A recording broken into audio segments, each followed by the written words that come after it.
throw out those pullovers and get the hoodies ready. Bill Belichick is coming to UNC. I'm Aiden Moore. I'm with Gareth Parsons, and this is Tobacco Road and Abroad podcast. UNC just dropped an entire nuke on the college football world by hiring Bill Belichick, and the world is in shock.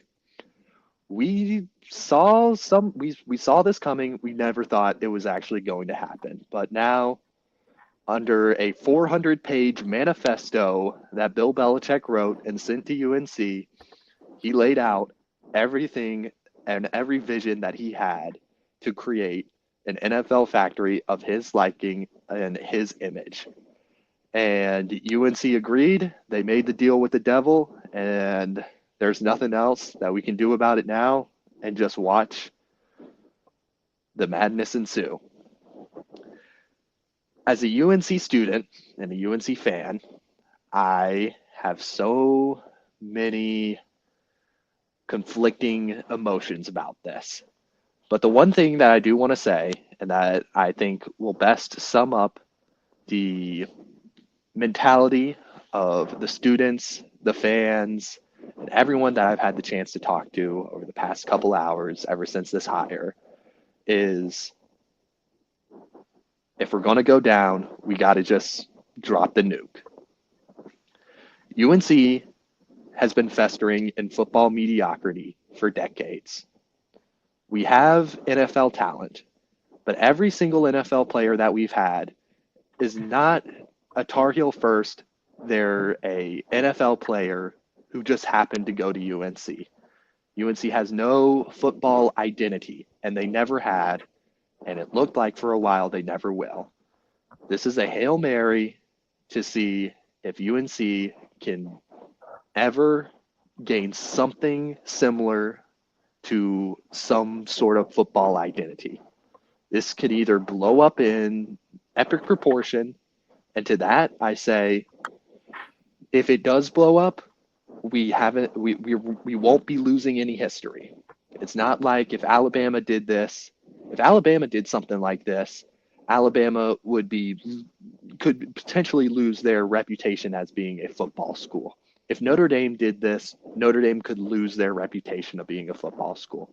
The worst that UNC has to lose is we might just continue going 6-6 for the rest of eternity. We are a 500 school.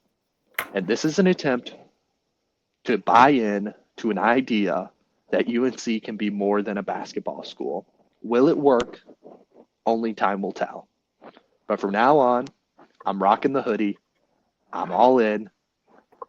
If the ship's going down, I'm going to be going down with it. And it's a good day to be a Tar Heel. But we'll see how the days fare in the future. There's so many unanswered questions that I don't have the answers to, but I'm excited for whatever's going to happen. And there's just nothing else I can say about it other than go Heels, and let's just, in the words of the infamous Denver Bronco quarterback Russell Wilson, Broncos country, let's ride. Tar Heels Nation, let's ride. It certainly is interesting, I will say. Aiden and I had a conversation into the early hours this morning. I mean, not this morning. I mean, the previous day. It's currently past midnight. Yeah. About he and I were talking about, the prospect of Bill Belichick versus other candidates. I believe the one that we talked about the most was the Tulane football head coach, John Smirrell. Mm-hmm. Other teams, there were some other coaches that we talked about. And Aiden phrased it to me like this. He's like, sure. He's like, you've got Tulane's head coach. You've got other head coaches out there that are good. He's like, you've got formidable OCs out there who could be good head coaches. He's like, would you rather get the family truckster that has, X decent mileage, the safe option, or do you want OJ's Bronco? And Aiden goes, I'm going with OJ's Bronco. It's a relic of the past. It's going to get attention. And UNC has never had attention for football. So, for better or for worse, we're riding that infamous Bronco all the way down to where either off a cliff or to the promised land. But it's it's just too early to tell what's going on. There's so many stipulations in that. Like I've just been calling it a manifesto because some of the stipulations that were rumored to be in there are just absolutely insane. Bill Belichick did a great call out basically to UNC culture in general by actually allowing nepotism to be in the full front of everything that UNC does, which unfortunately, as a student of UNC, I have seen firsthand. He has guaranteed his son a job as head coach of UNC football in the spirit of the Tar Heel community. And he allegedly it was there his girlfriend who is 25 years old now has her pick of any grad school that she wants at UNC for free. This he pretty much just walked in there, said, "I'm holding your program under hostage if you sign me, and I'm going to make a school in my likeness." This is clearly an ego project for him, but maybe UNC just needs this ego project. Maybe they need a madman to just go in there and shake every single thing up because nothing has worked for the past God knows how many years UNC has had football. So, I, if I'm like, I can understand if you're a traditional UNC fan, if you've been there since the beginning, you might be going like, oh, all the culture, the traditions going out. I'm sorry. I'm not a old UNC fan. I'm a very new UNC fan. I've been a fan for about the 3 years I've started going to this school. And the consensus around campus is we need something new. We need to evolve in this football landscape and we need to throw out tradition for better or for worse. We're going to see what happens, but out with the old ways and nothing more like demonstrates this than just the past couple weeks of UNC. We fired our beloved, basically bled Tar Heel Blue head coach Mac Brown. He was a UNC legend. Alumni loved him. Boosters loved him. He's like your grandpa that built this, built the family up, built the family wealth. Everyone loves him, but we fired him in the most disrespectful way whatsoever and erected a demigod as our head coach. And it's sad. If I'm a traditional UNC fan, I'm feeling a little bit disrespected. But desperate times call for desperate measures. You got to bring out the nuke every now and then. You got to wreck the whole system and build something new.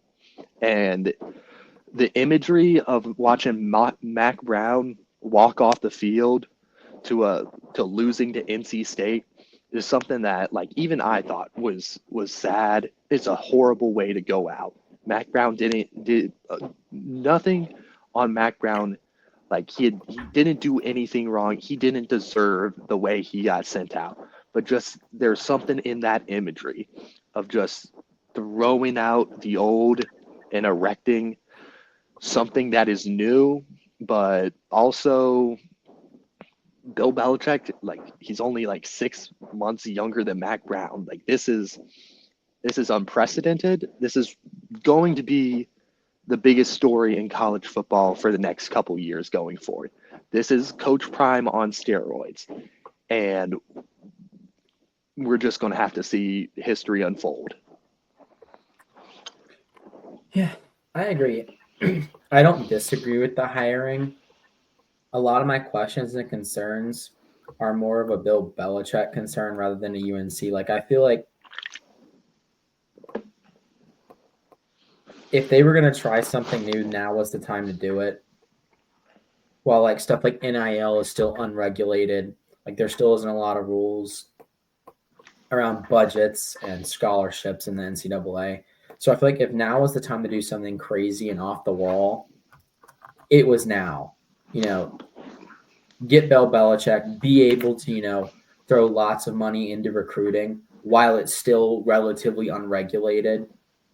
Because had they made this decision, maybe like for whatever reason, if Bill Belichick was still coaching in like a year or two, and the NIL regulations that people have been talking about come about, that kind of like, it's still fucking Bill Belichick, obviously. Like, but there's like there would be then regulations on what you can do.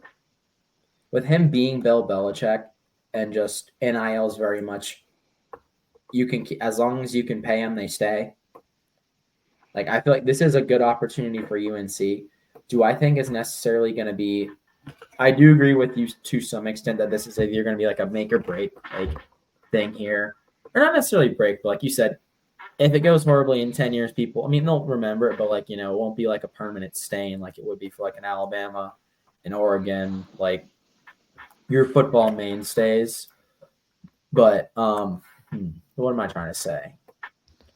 This couldn't happen to UNC basketball. Like if Greg Popovich got fired from the Spurs and then a year later he decided I'm going to coach at UNC, but I'm uprooting everything, there would be riots down Franklin Street right now as we speak. But because UNC football has just festered in mediocrity for its entire existence, everyone's just like, let's just see. Let's give the controller to the madman and just see what he can cook. Now, I will say I don't think it's going to be as extreme. I mean, obviously, I feel like some of your responses are a bit more even keeled than what I've seen on the internet. I've seen Carol. I mean, now I will say for the most part, I feel like Carolina fans have handled this more balanced than I feel like they have in the past. Like the Hubert Davis hiring, like at least not you, but other UNC fans I knew were like, well, there goes the basketball team. Like, go buy UNC basketball culture. Whereas I feel like this is the first time I've really seen, I mean, even state, I mean, it's not state team, but this is the first time I've seen like ACC fans approach stuff with like careful skepticism. I mean, obviously you got like the doomers on both UNC and NC State going, this changes nothing. Like, Bill Belichick, he won't be able to understand NIL. I don't think that's the case either. I think the reason why he wants to do it is because NIL, to be honest. It's basically NFL with no salary cap. Yeah. Now, I will say it's NFL with no repercussions. What I mean, and this was a point that Richard Sherman raised on his podcast talking to who was he talking to? He was like, in the NFL, he's like, I talked about this with Aiden. He didn't use this term. This is a term that I didn't coin it, but like it was just a term that kind of came to mind when describing it. It was a system of checks and balances. Mm-hmm. Like, yes, players in the NFL can hold out when they don't get contract money, but there still is kind of repercussions of them holding out. Yeah. Like, and not just, I mean, in college, there's been players that hold out for NIL money, but I'm talking like players get into a tiff with a coach. The players do something stupid. The coach finds them. In college, there's no real balance to that because like the other flip side of that sword, of that double-edged sword that is the unregulated NIL and transfer portal right now, is a player can basically just do the South Park, screw you, I'm leaving. I'm taking my toys and going somewhere else. Like, now I know, like Aiden and I have talked about the stipulations, about the rumors, about what's true. We know the manifesto kind of is confirmed, like his not list of demands, but like his kind of, step-by-step plan. One of the things that's been kind of floating around on the internet is Belichick making his players sign a contract saying they would forego any future NIL deals if they did leave Carolina and all that money would go to Bill Belichick. I don't know how legally enforceable it is. It's too late. I wish we could get my dad on to discuss the ins and outs of contract law. Oh, you know what? Episode next week, we'll bring Gavin on, and he'll discuss whether or not that's legally enforceable. I want to say that's probably like Gray from area. from the couple classes that I've been taking, because hopefully law school might be in my future someday. But I like the thing is with contracts is you have to like understand like there's one aspect of whether the person who is signing the contract is able to know full and well the repercussions of the contract. Like you can't just put in a contract like you're basically my slave or something like that. Like Yeah. that's something that's not legally bounding. There's an extent to like what would a reasonable person sign, but that's just my like vague understanding of how some contracts work. But like I don't know the ins and outs of sports contracts, so that would be something that like I would really be interested in learning more about. I do know to a certain extent they're enforceable because, like, you've got buyouts. I mean, hell, the Broncos are paying Russell Wilson till the rapture at this point. Like, they owe him. They owe him like. For those of you who know about European soccer transfer budgets, they owe him several European soccer transfer budgets several times over. Like they owe him like 300 million or some crazy amount of money. Now, my also question is with those contracts is some players coming into college are minors, Yes. i.e. Jeremiah Smith, Ryan Williams. Like that also adds another wrinkle. Like these aren't legal adults Yes. either. Now, I'm saying obviously like Belichick's probably thought about this. He probably has his lawyers working on this as we speak. But as I learned from my dad, lawyers don't always do what's, actually legally enforceable. They just say it is because, they've got the lawyer title and they can say Yeah. anything and do anything. It's like the whole doctor thing, how you can, unfortunately, due to human nature, you can pay a doctor to say anything at this Pretty point. much. Yeah. Pretty much. You can pay a judge or a lawyer to say anything at this point to some obscure law and twist things in certain lights to make it. Now, I'm not saying this to knock Belichick. These are more just like, these aren't meant to be gotcha questions. These are just not even concerns. These are just things that I'm like, I wonder how he's going to approach this. Like, and like we said, if any time for NFL coach to become a college coach and be successful, that time is now that NIL is unrestricted. Yeah. Like it's still the wild, wild west. If anything, this is like, I feel like that even kind of softens the blow if Belichick does go completely south for North Carolina, which I don't think he will. I think worst case, and I don't think he'll end up being like, I don't want to put words in your mouth. I'm trying to remember the exact quote you said. A few days ago, Aiden and I were texting when this first became a thing. Aiden's like, this is either going to be amazing for UNC or this is going to send them to like NAIA dark ages. And Yeah. no, And that's not oh, FCS. That is like that's depths of hell of college football. And I remember saying that I was like, "Yo, either dynasty or NAIA." Like that's what this deal like basically like says to me.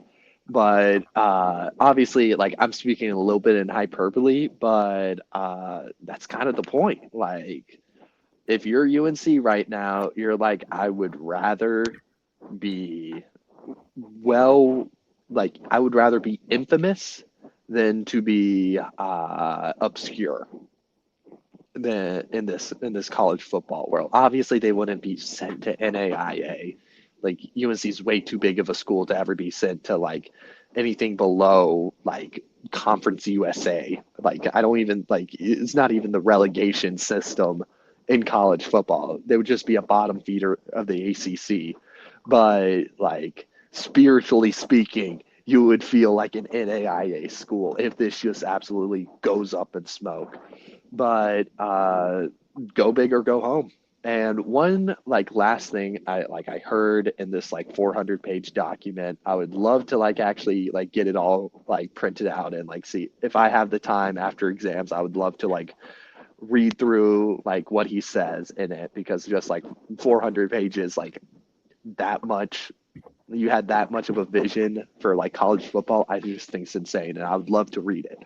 But one thing that I heard like from some reports was like the idea that if you win the national championship, like a stipulation of yes, you sign your NIL rights away, but if you win the national championship, Bill Belichick has a pool of $50 million that he will disperse to the entirety of the team if they were to win a national championship.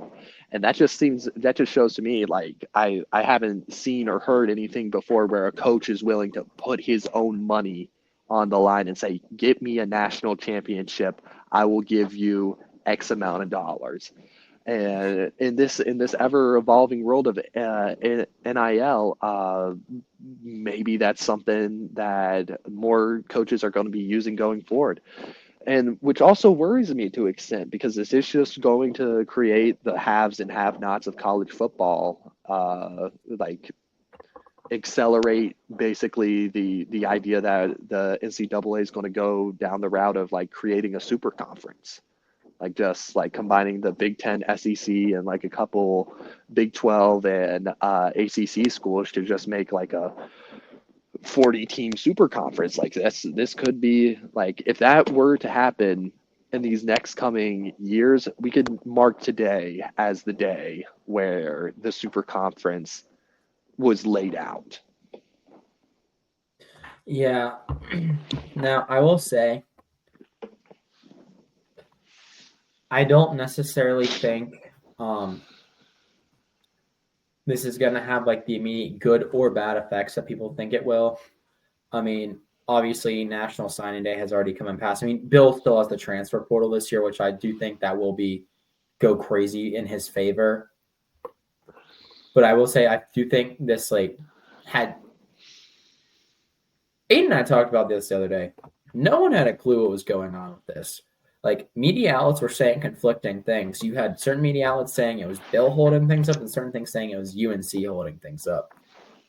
I don't think this will be public. I kind of want to know what that process was like. Because for 3 days, right before he was signed, we were thinking, it was Carolina holding things up. And then all of a sudden, yesterday, it was, Bill's holding things up. Like, I just want to be a fly on the wall in those rooms and fly on the wall in those conversations. Like, because,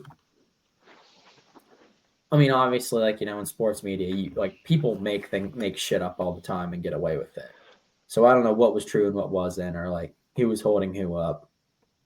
I think like when it comes to that, like I think like this is what I think happened. I think UNC said like, yes, we want you to be our coach. And Bill Belichick said, yes, I want to be your coach. Here are my stipulations. At that point, who's really holding out? Who's holding out? Is it UNC who wasn't allowing the stipulations for a moment in time, or was it Bill Belichick for even proposing those stipulations? Like, I like from my perspective on the outside looking in, I think it's just the leveling, like just hammering out the different like interests that were going on at the time. I don't think anyone was like necessarily holding out. And I think the reason why we were just highlight like this is probably the most covered potential hire, like lead up to a potential hire of all time. Like nobody, like if this was anybody else, every coach has their stipulations and like I want this enforced or I want to do this, but it's never been done on like such a national level. From the like Bill Belichick, once like the conversation began once Bill Belichick walked in the door of UNC, and that's when the cameras came on the lead up to Bill Belichick walking into that door. So the whole process has been like the most publicized contract negotiation of all time, probably. Yeah. Now, I will say it'll be exciting to see what happens. Like I said, I don't think it'll be like, I mean, obviously anything's possible. There's potential for massive upside. There's potential for this to be a disaster. I disagree a little bit with Aiden. I think it's going to be more towards the middle. I'm not saying he's going to be. I'm not by middle. I don't mean 6-6. Like I do think he's going to elevate Carolina a certain bit. He's one for playing sound football. Not that Mac Brown wasn't. Like, obviously, Mac Brown's a good football mind. He played sound football. I just think with who Bill Belichick's going to hire, I don't think they're going to lose football games based on just who's the coaching staff. Like, I don't think there's going to be an issue of like them being, outclassed coaching. They may get outcoached, but like it might not. It's not going to be due to the fact that the quality of coach isn't there. It's not going to be that. Now it could be play call, it could be strategy, it could be football. It doesn't matter who you are. You have the capacity to be outcoached regardless of who you are. Whether you're Nick Saban, whether you're Belichick, whether you're some meaningless coach in NAIA. Like everyone, it's just the individual game. Honestly, in college is more about execution than it is strategy, if anything. Yeah. And that's one of the things I'm most interested in seeing is what a lot of people like about the college football game is it's still an absolute chess match of like strategies. Is how is Bill going to react to 18-year-old DBs getting burned? Or like, because like, I mean, Saban's one thing, but Saban also, now Bill could understand their kids. I'm not saying he doesn't. Like, Saban was hard on his guys, but he also in interviews is like, I also realized some of these kids are like 17, 18-year-olds whose mom was cooking them dinner and folding their laundry not 3 months ago. Yeah. Like that was even one thing I think I saw Brady and Edelman propose on TV the other day is how is Bill going to react to an 18-year-old who drops a first down pass? And Edelman was like, that's not to say I didn't ever drop a pass like that, but he's like, drops are a little more consistent in college. He's like, college is more of a crapshoot. Like, is Bill going to be okay with, your freshman wide receiver having a game-winning catch one game and then muffing a punt in the next? Like, he's like, I muffed one punt once in practice and I thought my life was over. He's like, imagine some dude does it in an actual game. Now, granted, I do think Belichick does have the smarts to do this. It's just, does he have the patience? Does he have the humility to do this? Now, obviously, Mac did. Mac was a journeyman college football coach. He'd seen everything. Like, he'd won national titles. He'd been on teams that have gone 3-8. He'd been on teams that have gone 12-0. Like, dude had seen the dumpsters, the lower levels. He'd seen the peak of college football. He'd seen the dumpsters of it. Like, he was a college football coach. Mm-hmm. Now, I'm not saying Belichick can't handle it. I just – one thing I also want to see is the post-game conferences. Like, Mac Brown was like – his press conferences were always like he had a critique and he had a praise. He had a – we did this and this worked. We didn't do this and that's why this didn't work. Or, like, if they lost, he'd be like, we did this well, but because we ultimately did this not well, we didn't win this game because this is more important than this. Or, well, we messed this one big thing up. We did this thing right that allowed us to win. Whereas Belichick's post-game conferences are like, you could win by 40 and you'd be like, Julian dropped one ball. It sucked. That will not happen again. Max Johnson threw one incompletion. He will be running. I will say the post-press game conferences are one thing I am excited to see. Yeah. Definitely. My DB got burned. I made him break up with his girlfriend. I mean, go back and watch his New England press conferences. Some of them are like, he like calls out players too. Right? Imagine him just calling out kids and like the media is. I mean, not that it matters. The media is not gonna like that. Yeah, this 17-year-old, screw him. We lost because of him. I just gotta say, what a time to be a North Carolina-based sports podcast with one of our co-hosts also being based in Boston. Like, the stars are aligning right now. So yeah, I've got Patriots fans telling me to say, like, condolences to your friend, and I'm like, I don't think he wants them. I got eulogies coming in from freaking Boston right now. You got eulogies coming in from Patriots fans going, Aiden was a great soul. His mind was gone after that first game. I've got other people going, I'm excited for him. I've got people going, whatever. Yeah, Um, but I'm curious to see now, I'm excited to see what he does. Like, I definitely think Carolina will play sound football, at least on the defensive side of the ball, because he's a defensively minded coach. I'm curious to see how that meshes with how offensively minded football is now, and how football is already geared towards the offense enough in the pros, but with the rules in college, college and high school favor the offense in terms of rules and penalties even more. I'm just curious to see what he does. A lot of people have been saying that they want to see his pro style defense. That's the thing about college being so wild is pro style defenses don't work because you have to dumb it and this goes for any NFL coach. This isn't just Belichick. This is for other NFL coaches that come down. This is part of the reason why Matt Rule struggled at Nebraska, or other people have struggled at Nebraska. The amount of time you get with these kids compared to your pro teams is cut in half. I'm sure, yes, they're going over the 24-hour maximum. I'm sure of that. No one, even I swam Division I and we went over that. That's how not enforced that rule is. Mid-major swim teams can break that rule. how much you want to bet Bill Belichick may have put in his stipulation? I want to also be a professor at UNC, and all my classes are only available to UNC football students. And how to be an NFL 101 mandatory class for all UNC football players. They could get away with it. 15 credit hours for one class. I had a music teacher. That stuff's real. I had a music teacher at Providence, my guitar teacher. I'm not going to say which one, just in case this gets back to Providence, because this could actually get him in trouble. There's a few guitar teachers, so I'm not outing him. Good. He was telling me about he had a class with basketball players.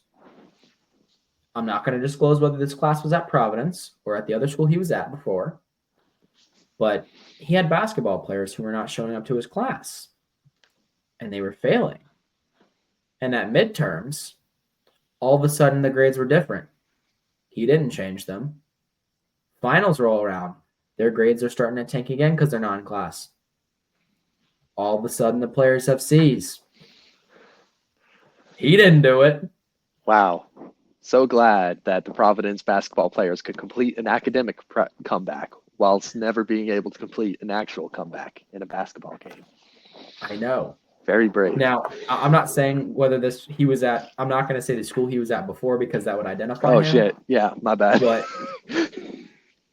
I've never heard this story before, by the way. I don't know. Just the whole class thing you brought up. He also talked about this happened to another one of his friends who coaches at URI with their baseball team. So the precedent is there. He could do that. Do you think UNC, the academic institution of UNC, one of the greatest public schools in the nation, would do such a thing? I'm a little bit baffled that you think that the UNC football team would ever do something so obscene as change the grades of student athletes. This is I think every school does that at this point. UNC, no, UNC would never do such a thing. I've never I think you're lucky.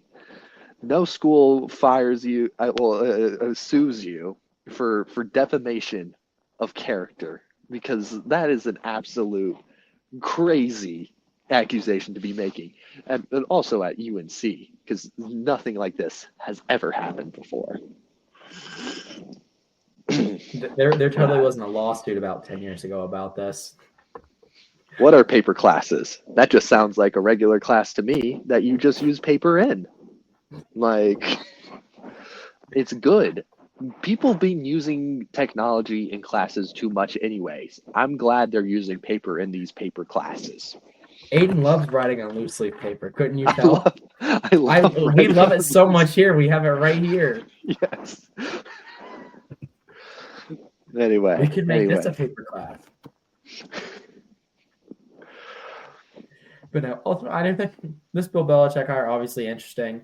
I'm curious to see how it pans out. I am curious to see how he is without Brady because I know I've seen people raise the.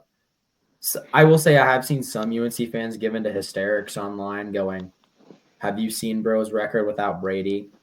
Do they have a point? Yes, but this also isn't the NFL. This is college. It is a step down. Yeah, Obviously, but Brady played till he was like 55. So like, yeah, yeah. yeah. So So we'll see. I will say it's a little 3-year contract. Do you think they're gonna have him coach past that, or do you think I that's thought it like was a 5 years. Did it say what? 5 or 3? I thought it said 3 Hang on. because I thought it was 3, and that was my thing. I was gonna ask you is, do you think he's gonna be done after those 3 and pass it on to his son? And I had one more question for you. This isn't like this is meant just more of like a just general thing. Um, I'm are you, this is gonna sound weird. It's kind of like a what are your intentions with my daughter question that I feel like I've heard some UNC fans asking, and one of you were asking the same thing. Do you think he actually wants to build a NFL factory at UNC, or do you think he's trying to get his son a job or something in the middle? Because this would not, if that were the case, this wouldn't be the first time Bill Belichick has like lied or subverted to get something done. But Well, like, or do my you think thing it's like a is, mix of both? I think he genuinely wants to create an NFL factory. I don't think he cares about the brand of UNC at all. I think he wants to create an NFL factory, create a job for his son, but his son was like, I believe, the defensive coordinator at Washington. So he like it's not like he was a bum that wasn't going to like get a coaching job anywhere else. But I do think like it's definitely a push towards him like getting a head coaching job. I don't think this is all just a ploy just to get him a head coaching job though. But that's just my somewhat positive outlook on it. Yeah, and it's not complete nepotism because the dude has had football jobs before. I will say his coaching career is a little interesting to say the least. His coaching career consists of being a defensive assistant at New England, a safeties coach at New It keeps on England. saying 5 year deal, by the way. So Oh, well, maybe that. Okay, it might have just been. which It might have been I the. thought 5 years was good. Like I'm expecting 4, like 5 is decent. Like it's more than I expected. Yeah, that's more than I expected as well. I expect Because like one especially, mulligan year and then like 4, like 3 good years, and then like 1 year like he might just decide to retire before. yeah. So Do you think? I'm thinking it's 4. Like 3 would have been a little bit too short for me. So I think 5 is good. Yeah. I don't know if I have anything else to add. Do you? No, no. I mean, Oh, I do have one let's. last question. Oh, What do you think is like the minimum for him to like? I mean, obviously, I don't think with how much money they're paying him, they would fire him prematurely. Like, what would you say is like the bare minimum for each year? I know you and I talked about off air initially. If like if he has like a Dion year where he like decides to strip everything down and rebuild UNC football up in his image, like he doesn't throw caution to the wind and like tank. But like you get what I'm saying, like he's like take everything about football, throw it out the window. We're gonna rebuild the Belichick way. We're not gonna like half-ass it next season. we're going to go all in, even if it means we win 4 games. Do you think they'd be okay with that, or if I it? mean, you see, here's my thing with it. I do expect a quote unquote Dion year one with UNC, but the thing is with Dion's year one, I think the schedule was a gauntlet. Like it was basically prime dying light Pac-12, which is not the state of the ACC right now. Just looking at year one, Belichick, like the schedule is not finalized, but just the teams that they are going to play is finalized. I like I'm seeing like let's see. You gotta beat Charlotte. You gotta beat Richmond. Uh, UCF they have Scott Frost now. I that's also got you have to win that if you're Belichick. There's a TCU game in there. Those are like the non-conference games you gotta win. Like in my opinion. Like I'll say year one. Uh, the floor has to be like 7 or 5 or 8 and 4, and that's the floor. Just because like even the ACC teams that they're playing are pretty like weak. Like It's not the I toughest it could be. not the toughest. Like you got Stanford. Like I'm sorry, like you got to win that one. Wake Forest, you got to win that one. Uh, I don't know how Virginia's going to turn out, but like traditionally speaking, Virginia, you got to win that one. And and Cal, like you got to win that one. NC State, like year one, ideally, I want to see them win. And also, I don't think NC State's going to have a really strong year next year. So like that's a gotta win. Duke, Duke's on the up. I'll concede a Duke loss. Syracuse also on the up. I'll concede a Syracuse loss. They seem to be utilizing the transfer portal pretty well. And Clemson, like I'll concede a loss there. Like they're Clemson. Even though if that UNC confirmed this year, like I'll concede like okay, maybe like Clemson's a little bit too up there right now just for like not having all the tools that you want. But for the most part, like you gotta win you gotta win 8 games. Like I'm like if I'm a like UNC next year, I'm like the money line's gotta be at like 7.5. Like you can choose over or under, but like I think like an 8-win season is very, very probable. Yeah, I definitely do think for him to like, even if he does have a subpar year, he's got to beat State and Duke. Like, say he doesn't get to that mark, I think in order for them people to like stay, like they wouldn't can him after 1 year. Like, Mm-hmm. I feel like it'd Oh have to hell be no, you're too into catastrophic. this. You're too into I this. feel like it'd have to be like catastrophically bad. Like I'm talking like 2012 Southern Miss bad. Like it would have to be like 0-12 bad for them to can him first year, if that. But I think if they like, in order to keep people bought in, even if they go 6-6, you got to beat either or both State and Duke for people to want to stay bought in on Yeah. him. Now Yeah. I know Mac's first season people did stay bought in, even though he did go 6-6. But 2019, both State and Carolina were god awful that year. Like it was, those were probably the. I know Aiden and I joked that this was probably like one of the worst State Carolina matchups. No, this is actually, if you look back over the years, this is one of probably the most like normal State Carolina matchups, like 6-6 on both sides. Like those were generationally bad State and Carolina teams in 2019. Like I hope to never see two teams that bad play each other in the ACC ever again. Like those teams were awful.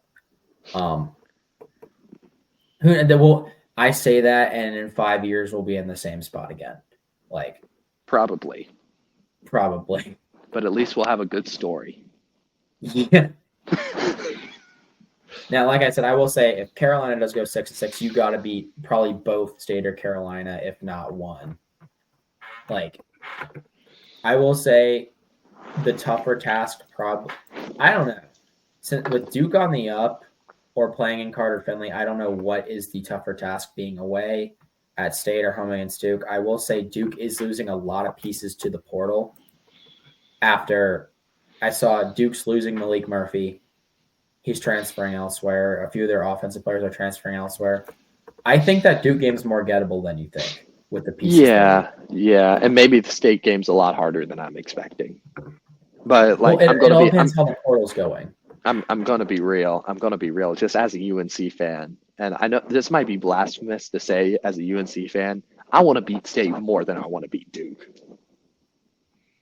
Like Duke, I do not have as much heated like memories for Duke as I do State, and that's just mainly because like obviously like you're a State fan and like I've grown up with State fans, so like Yeah. that's more of a me Aiden's thing. never lived in New Jersey. Yeah, no, I haven't lived in New Jersey. Like, let's be real. Like in North Carolina, we don't really have that many Duke fans. There are Like, more Wake Forest fans than I've seen Duke fans in North Carolina, like and that's I saying think something. like growing up, I know I can name like two Duke fans that like I know. Like I And go they like weren't yeah, from North Carolina. they weren't from North Carolina. One of them went to State, and he's a State fan. Like I think his allegiances are more with State now. I feel, but like I just don't have that heated like emotions for Duke as much as like, and that might just be blasphemous. Like if I'm talking to like an older UNC fan, they might get like, oh, what the hell are you talking about? But like even to some of the older UNC fans that I know that I talk to, they're like, oh yeah, no, your feelings are very valid. Like it's for me, it's UNC and State all the time. Prior to the 1990s, it was State. State and Carolina were seen as like the more heated rivalry. Yeah, But I think that's just how I think people forget how irrelevant Duke was at basketball prior to Krzyzewski. Like yeah, Duke was middle of the pack ACC. Even Krzyzewski's first 3 or 4 years, Duke was comically bad.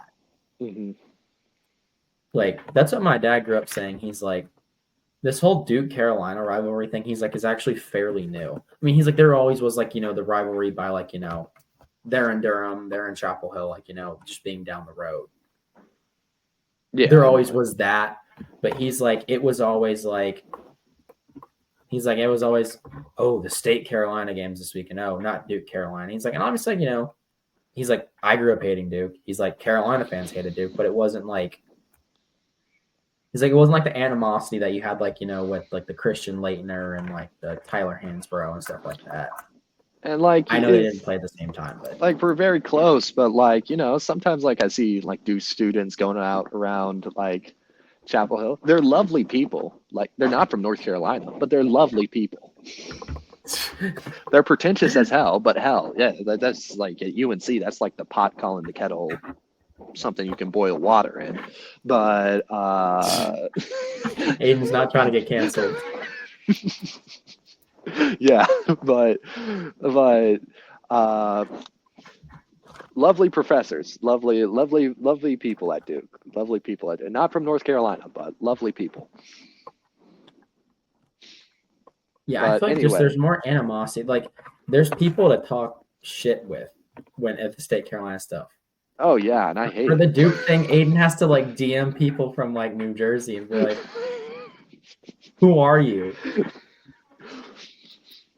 No, but like I'll say this, like I was doing a club at the end of like every semester. There's like a club jujitsu tournament with like all the schools in North Carolina that I was performing in once. The Duke players, like the people that I went up against, they were like telling me, "Hey, do you need help like doing like an application to law school or something like that?" and like they're so nice. Like Networking. network, it was a networking opportunity for like me and them. But like the state people, I was like, oh man, I want to get this person. Like, like they're like, oh, I want to get these like UNC people. Like it was like actually like it was for as heated as you could be for like a club Brazilian jiu-jitsu match. Like it's like by that I mean like not necessarily as heated as all, but like it was like the rivalry between NC State and UNC. I feel like is bigger than the rivalry between UNC and Duke.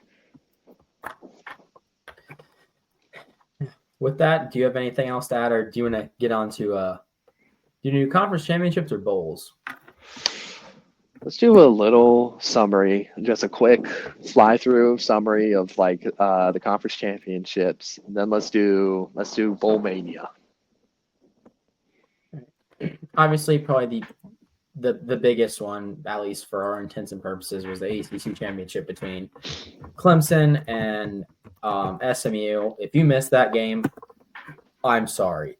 That game was incredibly entertaining.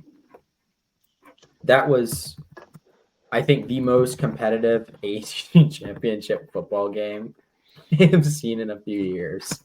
Absolutely. Like it was close. It was back and forth. There was SMU looked like they were going to win it in the end, and then Clemson, with barely any time left, hits a game-winning field goal from 56 yards out, and it didn't just barely get over the bar. Dude drilled it. That Do you have any he thoughts sent on that that from game?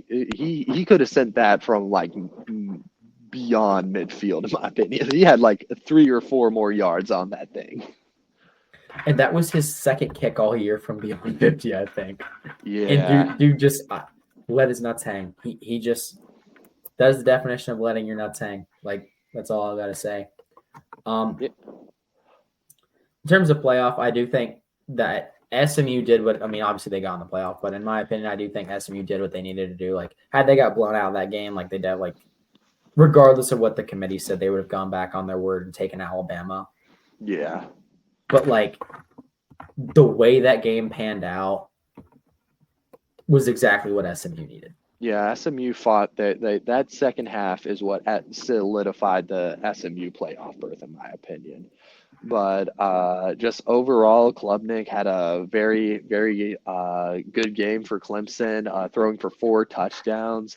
I really want to like talk about Kevin Jennings and his like ability to like he really rallied the team. I felt like in that second half, some real like solid leadership from the quarterback position. He went for 3 touchdowns, had 1 pick, but just an overall gutsy second half performance on Jennings's part. And I'm still high on the SMU offense after watching that second half. And Clemson just did what Clemson needed to do. I thought they were going to fall apart. Like, if that went to overtime, I thought they weren't going to be able to make it. I thought they wouldn't even make that field goal. But Clemson just proved that they knew. I'm going to quote Dabo from a couple years ago. It was BYOG, bring your own guts, and Clemson brought the guts and was able to just come out with the win. Yeah, and I will say that second half also speaks to SMU's offense. For those of you who don't know, Aiden and I on here have mentioned, I don't think they don't label themselves as it, but they do use a lot of the concepts of the veer and shoot. For those of you who don't know, that's the offense that Tennessee runs, Ole Miss runs it, USF runs it. It uses really wide splits. It forces the defense to essentially telegraph what you're doing. And if you've got a half decent quarterback who can just basically read safeties and read basic coverages, not even like, oh, does cover 2 do this? Does cover 1 do this? No, is it man or zone? If you can basically just make basic reads and be able to throw under pressure, you can absolutely torch defenses. And that's what it did. This offense can score quickly, can score fast because the defense telegraphs what they're doing. You can just audible away from something. And that's kind of what happened in the second half. the way that offense runs, you can still run the ball when you are down big, because if the defense commits to the pass, they have to really spread their guys out. And if you have a mismatch up the middle with those wide splits, that running back is gone. That running back, it's off to the races. And I know SMU didn't come out on top, but that they utilized this, particularly the wide splits portion of that, not necessarily the option and choice routes, but they utilized those wide splits and essentially made Clemson defend the entire field. And it was, like I said, that offense allows you to score fast. A lot of SMU's scoring drives were pretty quick. Their first couple that brought them back into the game were like 2.5-minute drives, 2.5-minute, 5-play drives. It was pretty solid. Other championship games, another one that's kind of the elephant in the room, the SEC championship. That one, both Aiden and I were wrong about. Probably the more boring SEC championships of the last couple. Certainly wasn't what I thought it was going to be. It was pretty low scoring. You got anything you like to say before we go a little bit more in depth on it, or any initial thoughts? I'd say, I mean, I liked the gut, like Georgia.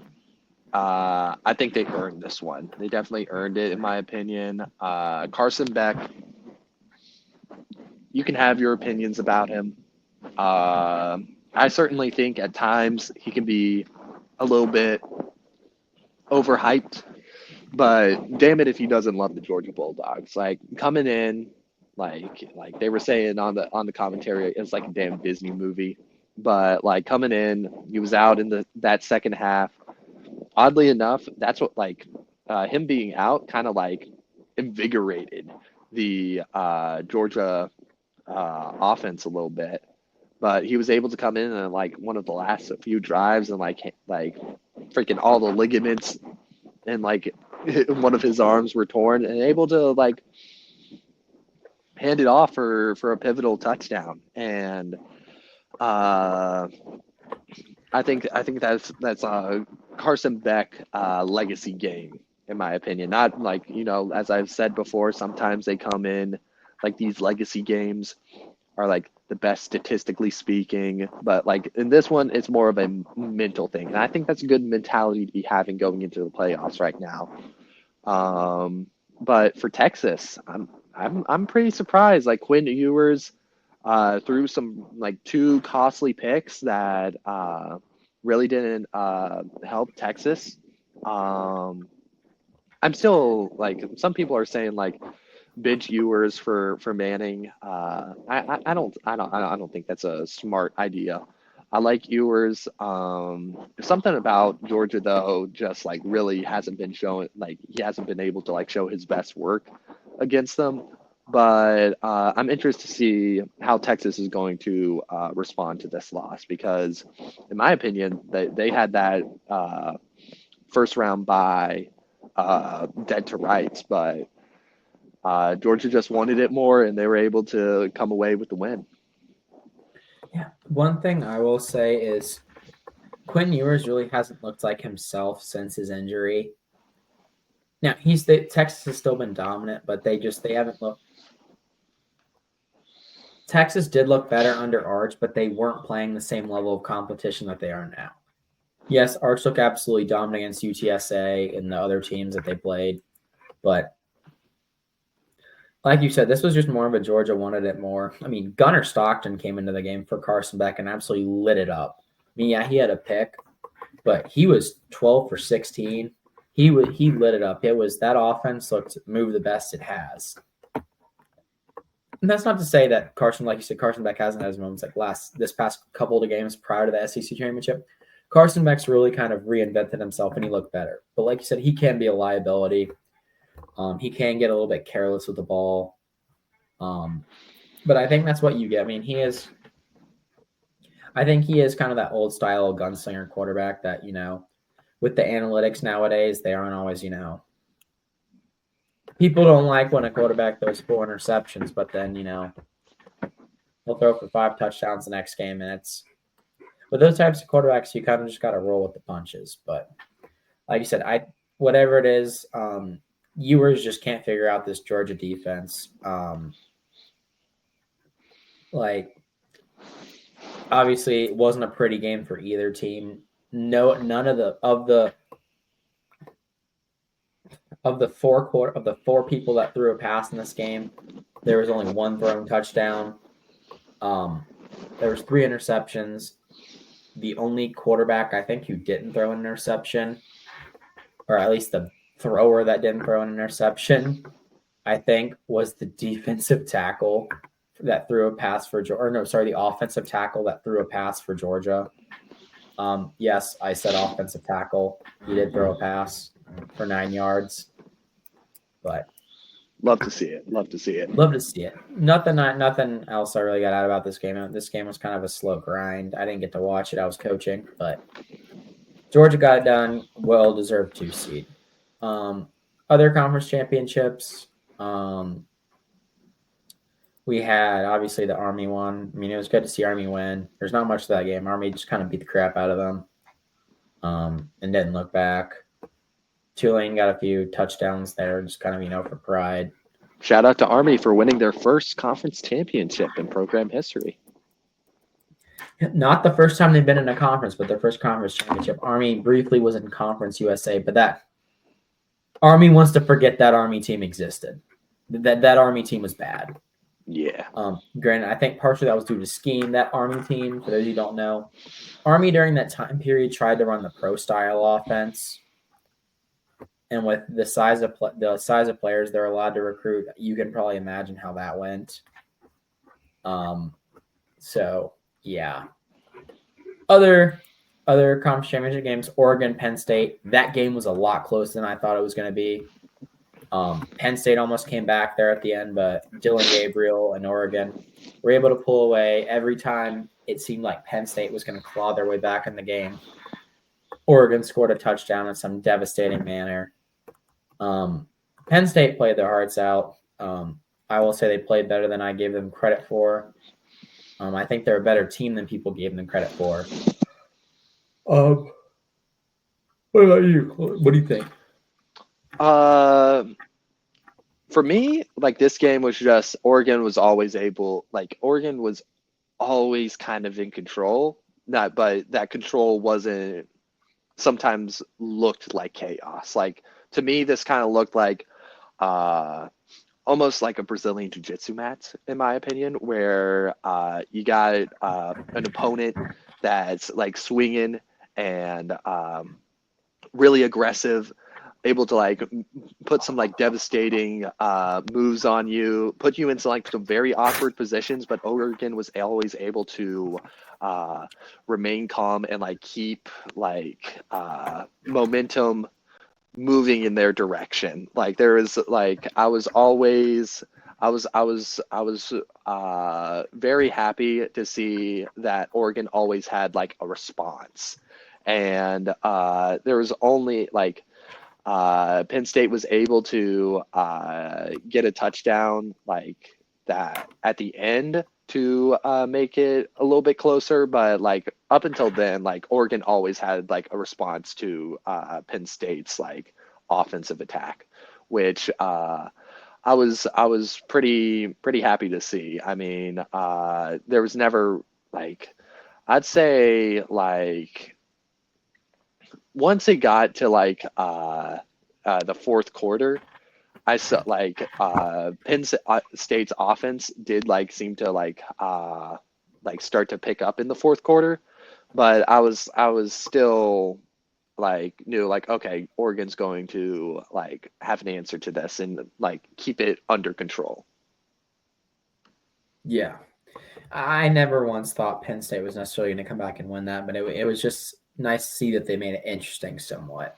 Yes. Yes.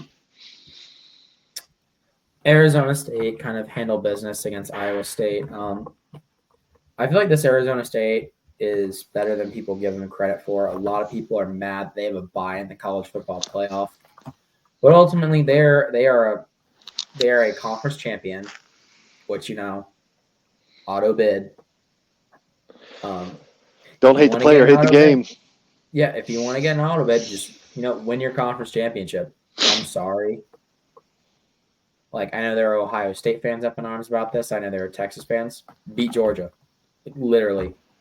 You missed 2 field goals. You could have. You missed 2 chip shot field goals. That's not Iowa. That's not Arizona State's problem. And if I'm not mistaken, Arizona State has beaten more ranked teams than Texas. If I'm not mistaken.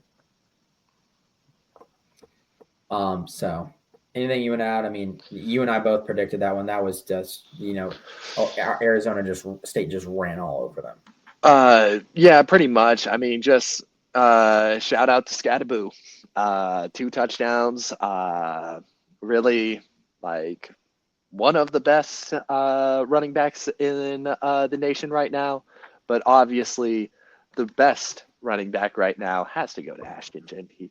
Shout out to Boise State, handling business. Took care of business in the first half and pretty much coasted after that. I don't like how I'm seeing Boise State all like sometimes it seems like they coast a little bit, but the formula is give Genty his rushes and it'll all be okay. And that's what Boise State's been running on so far, and they got a playoff bye because of it. So shout out to Boise State, and I think that kind of wraps it up for me for the conference championship week so far. I mean, in other games, that Jacksonville State, I called it, I believe, handled business against Western Kentucky. Really good rushing attack from Jacksonville State was great. Passing attack was really good. Um, I think you and I went 7-1 yeah, in our picks. I yeah. think the only one we got wrong was Clemson. We both what was it? We both chose Marshall and we both chose Jacksonville State, Hang right? on, wait. I think you chose Ohio and I chose Miami of Ohio. So I got that one wrong. And you chose Western Kentucky. I chose Jacksonville State. Oh yeah, that's So right. those two, like we kind of like evened Well, each other out. we went 7-2. Yeah, 7-2. So also in the Maction, uh, Ohio gets the upset. Beat Miami of Ohio. I was surprised by this one, but Gareth called it. Uh, really solid all around offensive performance by Ohio. Miami of Ohio just didn't really show up the way that I thought they would, and in the end, that's what cost them. Oh wait, Marshall and Louisiana. I forgot who I picked. I think I picked Louisiana. I picked Marshall won that one, and in convincing fashion. I was more high on the Louisiana offense than they showed up. But Marshall had like the solid passing attack and rushing attack and just absolute shutdown defense that got them the Sun Belt, the conference championship. Shout out to their running back Jordan Houston. I was kind of frustrated with him when he left NC State, but I'm glad he found his place on Marshall and was able to, finally he for the running backs that NC State had, he definitely wasn't the best that we would have had this season. So I'm glad he went elsewhere, kind of, got his bag, found his place to shine. So shout out to Jordan Houston. So before Bowl Mania, I do feel obligated. We got to go through the first round of the playoffs since that's going to be played by the time we go to next podcast. Next podcast, we can Yes. go more in depth on the quarterfinals and what we think the semifinals and the national championship will be. But just quick run through of the first round of games. So first game is going to be Notre Dame, Indiana, in South Bend, Indiana. It's going to be at Notre Dame. I got Notre Dame winning this one. I think they've really handled themselves well after that NIU loss, and I think Indiana, it's just they played the game, the teams that they've were scheduled. I'm not doubting Indiana's spot to be here. I think it's great that they're in here, but I just think Notre Dame's a little bit more proven than Indiana. I got Notre Dame winning this one. I think just the rushing attack from Notre Dame is really going to overwhelm Indiana. They just have the big guys up front, and I think I got Notre Dame winning this one and moving forward. Yeah, unfortunately, I do think this could have the potential to get ugly for Indiana. Um, and by unfortunately, I feel like people are going to use that to point that they shouldn't be in the playoff. No, I just think Notre Dame is a tough team to play at, and they're really, really talented. Like, I'd say this is the most sound Notre Dame team that. I mean, correct. I mean, you still follow Notre Dame, being like you grew up a Notre Oh Dame yeah, fan. yeah. Oh yeah, yeah, yeah, yeah. You'd say this is probably one of the more sound Notre Dame teams you've seen. I mean, aside This from like this is probably the most solid Notre Dame team to have a chance to win the national championship that I've seen in my I mean, life. I know hindsight is 2020, but where do you think this team compares to that one team that went to the national championship? Do you think they're more Washes it. well-rounded? Washes it. Washes it. Washes Okay. it, in my opinion. I think the only thing I think maybe the passing defense of that 2012 team is better than this defense. But I think the rushing defense and I think the offensive attack is much better than it was in 2012. The offense, like in 2012, they pretty much banked on their defense, and that defense was pretty much held by Manti Te'o and a couple guys up front, like Lewis Nix the third. I believe he was on that team, and uh, they had some solid. Uh, I wasn't too impressed with their hindsight being 2020. I'm not as impressed with that 2012's offense. Everett Golson was a good quarterback. He wasn't a great quarterback, and I think with with time that really showed. But I'm more impressed with this offense, and I think just the landscape. I think this Notre Dame team can beat any SEC team.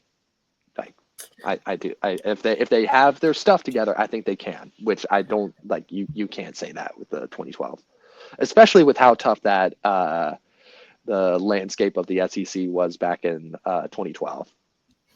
Yeah, and I just feel like the parity in college football is kind of more spread out. I feel like the SEC is more even keel, unless but I don't mean top heavy as in the bad team. The bottom teams at the bottom are bad. I just mean the power is more evenly distributed in the SEC now. And Yeah. this Notre Dame team is they can beat you in a variety of ways. They run kind of like this power spread style of offense with also a pretty good quarterback run game. So they can beat you in multiple ways. So Then next after that, SMU versus Penn State. This is a very interesting game in my opinion. SMU, I still think they have a solid offensive performance, offensive capabilities. I think Penn State's this one's tough for me. I mean, Penn State, I don't like how they've been performing in big games. It is at home. Unfortunately, Penn State just can't beat the curse of just always being relegated to noon kickoffs, no matter what. They can't get a whiteout in a big game to save their life. But give give me Penn State in this one. I like SMU. Unfortunately, this is just going to create more and more narratives. I think the weather is definitely going to play a factor. It being at home is going to definitely play a factor. Give me Penn State in this one to win it. I think even though it's a big game, Penn State definitely feels like they have a lot more to prove, and I like their offensive performance. And they just have more. It's gonna be a shootout, but I think the Penn State defense is going to be able to hold much better than the SMU defense. Yeah, for me, this game hinges entirely upon does the Penn State offense show up. If it's the Penn State offense that we got in the Oregon game, anyone's game.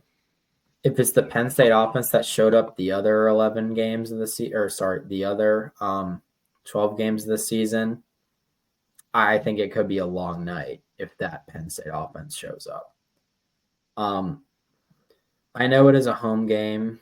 I know they had a whiteout. I know it's a playoff, but I wasn't particularly impressed with Penn State showing at home against Ohio State. And I know Ohio State's the number 4 team in the country, was the number 4 team in the country at the time. But this is also the Ohio State that lost at home to an unranked Michigan in a very unconvincing fashion. So I'm going to go with SMU on this.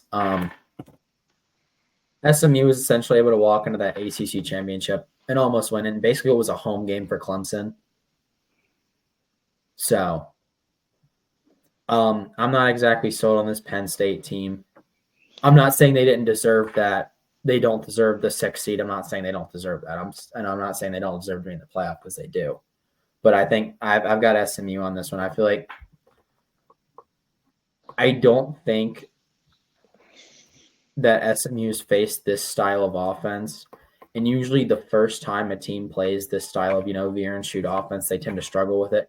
Granted, there's a wealth of film on it now. This isn't like when 2021 Tennessee brought back the Art Briles Baylor offense that torched the early 2010s from the grave and no one knew what to do. Like there's plenty of film on the veer and shoot now. It's kind of an adjustment when you first play it. So I can see Penn State struggling with that. So that's why I'm kind of leaning towards SMU on that one. Next game, we've got Clemson, Texas. Not sure how to feel about this one. Obviously Texas is Texas, but what Quinn Ewers are we going to get? Yeah. Because I want to say Texas wins, but I also see a world where they come out flat and Clemson wins in a very if Clemson wins, I think it's a very ugly defensive grinded out game. Mm-hmm. Like I don't see obviously Klubnik's thrown for 3,300 yards. He's been dominant this season. Like I see it a low scoring grinded out. Like that's if Clemson can get Maffa healthy and their other running back healthy. I could see this being a really, regardless of who wins, ugly grinded out. You and I wouldn't call it ugly. Like the football, like people who are like X's and O's nerds will love it. But I could see this being like for the average viewer who's there for the entertainment value, I feel like this could be a very grinded out game. Like, you know what? This could be the ACC bias, but I'm going with Clemson in this one. Texas has not been trending in the right direction as of late. Yes, this is a home game for Texas. Yes, Texas has just beaten Texas A&M on the road by 10, but that game was also very unconvincing. So I also haven't been exactly impressed with Texas's home field advantage this season. I mean, obviously you have the Florida game, but Florida's an up and down team. The games I'm looking at for kind of as of late, they're not trending in the right direction. The one, that Kentucky game, and obviously the elephant in the room, that Georgia game at home. And yes, that's Georgia, but still, like you could not have that kind of showing at home. I'm sorry. Yeah. If you're as good as Texas thinks they are, you cannot have that showing at home. Yeah, definitely. And unless big changes come, I see a world where Clemson wins this. Do I think Clemson is the better team? No. But with how Texas has been playing, I see them winning this game. Man, I've been going back and forth on this. Like for a while, I was convinced Clemson could really pull this one off. I think Texas is just going to be a little bit too hungry for this one. I got Texas. However, Texas favored 11 points. Give me Clemson to cover the money line. I got Texas winning, though. It's going to be a tough, grinded out game. And that leads us to Ohio State, Tennessee. For this one, I'm not convinced by Ohio State. I do think they're going to be coming out playing a little bit more uh, solid football than they did against Michigan. But I think Tennessee, like, yes, they made the playoffs. For me, they've been a little bit under the radar lately. Like they've kind of like just got like they got in because like they've just been doing what they need to do.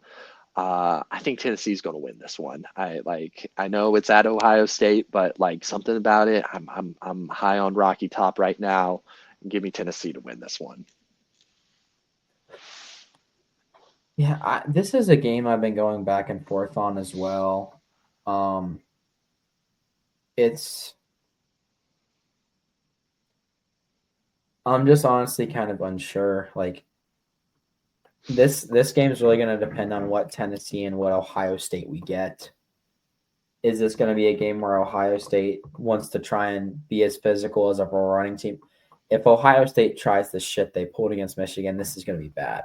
Yeah. If they did, I mean, obviously Tennessee high flying veer and shoot, but they've kind of leaned more on the run aspect of the veer and shoot, and they've had a very physical run game. If Ohio State tries to do that, it's going to be curtains. Like it's Ohio, like you said, Ohio State plays their best. They're more of the finesse teams. They're a finesse team this year. Yeah. Not saying they haven't been a powerful team in the past, but they are a finesse team this year. Night game at the Horseshoe. I do see Ohio State winning this. I mean, I feel like the home field advantage is there. Tennessee, they just haven't been as explosive as they have been in the past. They have the pieces to be explosive. They just have got to put it together. I think like I said earlier, I think it's due to people. There's more film on the veer and shoot. Kind of the way you have to stop it is you have to play for the pass and gang tackle on the run, which I think is what people have been doing to kind of slow Tennessee down this season. Which that's honestly how you have to defend RPOs as well, that's a big part of the veer and shoot is you kind of have to dare them to run the ball and then just do a good job of tackling in open fields, which can be rough. But seeing as Ohio State's one of the more talented teams, I can see them being able to do that. But who knows? Maybe Ryan Day decides to, I want to out physical them and just, decides to key in on the run. And then Ian Maliava just shreds them over the top, which, with how they played the Michigan game, could be the case if they just want to try and be the more physical team. And Tennessee just shreds them through the air. But I think Ryan Day somewhat learned his lesson. Do I think he's learned his lesson against Michigan? No, I think his Michigan woes will continue as long as he's there. But I've got Ohio State in this. Not by a large margin. I do think this will be a pretty close back and forth game. The line for this game is as Ohio State by a touchdown. I think it'll be less than that. I think this will be a 3-point game. This is going to be close, regardless of who wins. It's going to be a 3-point game. Shall we move on to Bowl Mania? I feel obligated. One thing Army, before Navy. Army, Navy, give me Army. That's all I'll leave it as. Yeah, give me Army. Navy's good this year. Navy's good this year, but give me Army. Yeah, give me Army. Give me Army. But now, Bowl Mania is upon us, starting Saturday, December 14th. We've got our first bowl game. Well, first we got the Cricket Celebration Bowl, Jackson State versus South Carolina State. But the first bowl game, not saying that that's not a bowl game, but I'm just saying first FBS bowl game, we got South Alabama versus Western Michigan to the IS4S Salute to Veterans Bowl in Montgomery, Alabama. Give me South Alabama in this one. I really like they've been pretty like hot and cold this season. I mean, they had some solid wins against App State. I like their win against Troy, UL Monroe. And I really like Gio Lopez. He's a threat. Like he's got some speed on him. I really like his his ability to extend plays.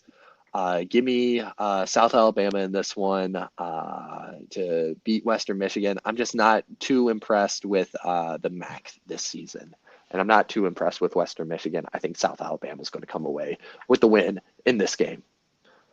I agree. Western Michigan has looked shaky at best. I mean, even their wins were kind of questionable.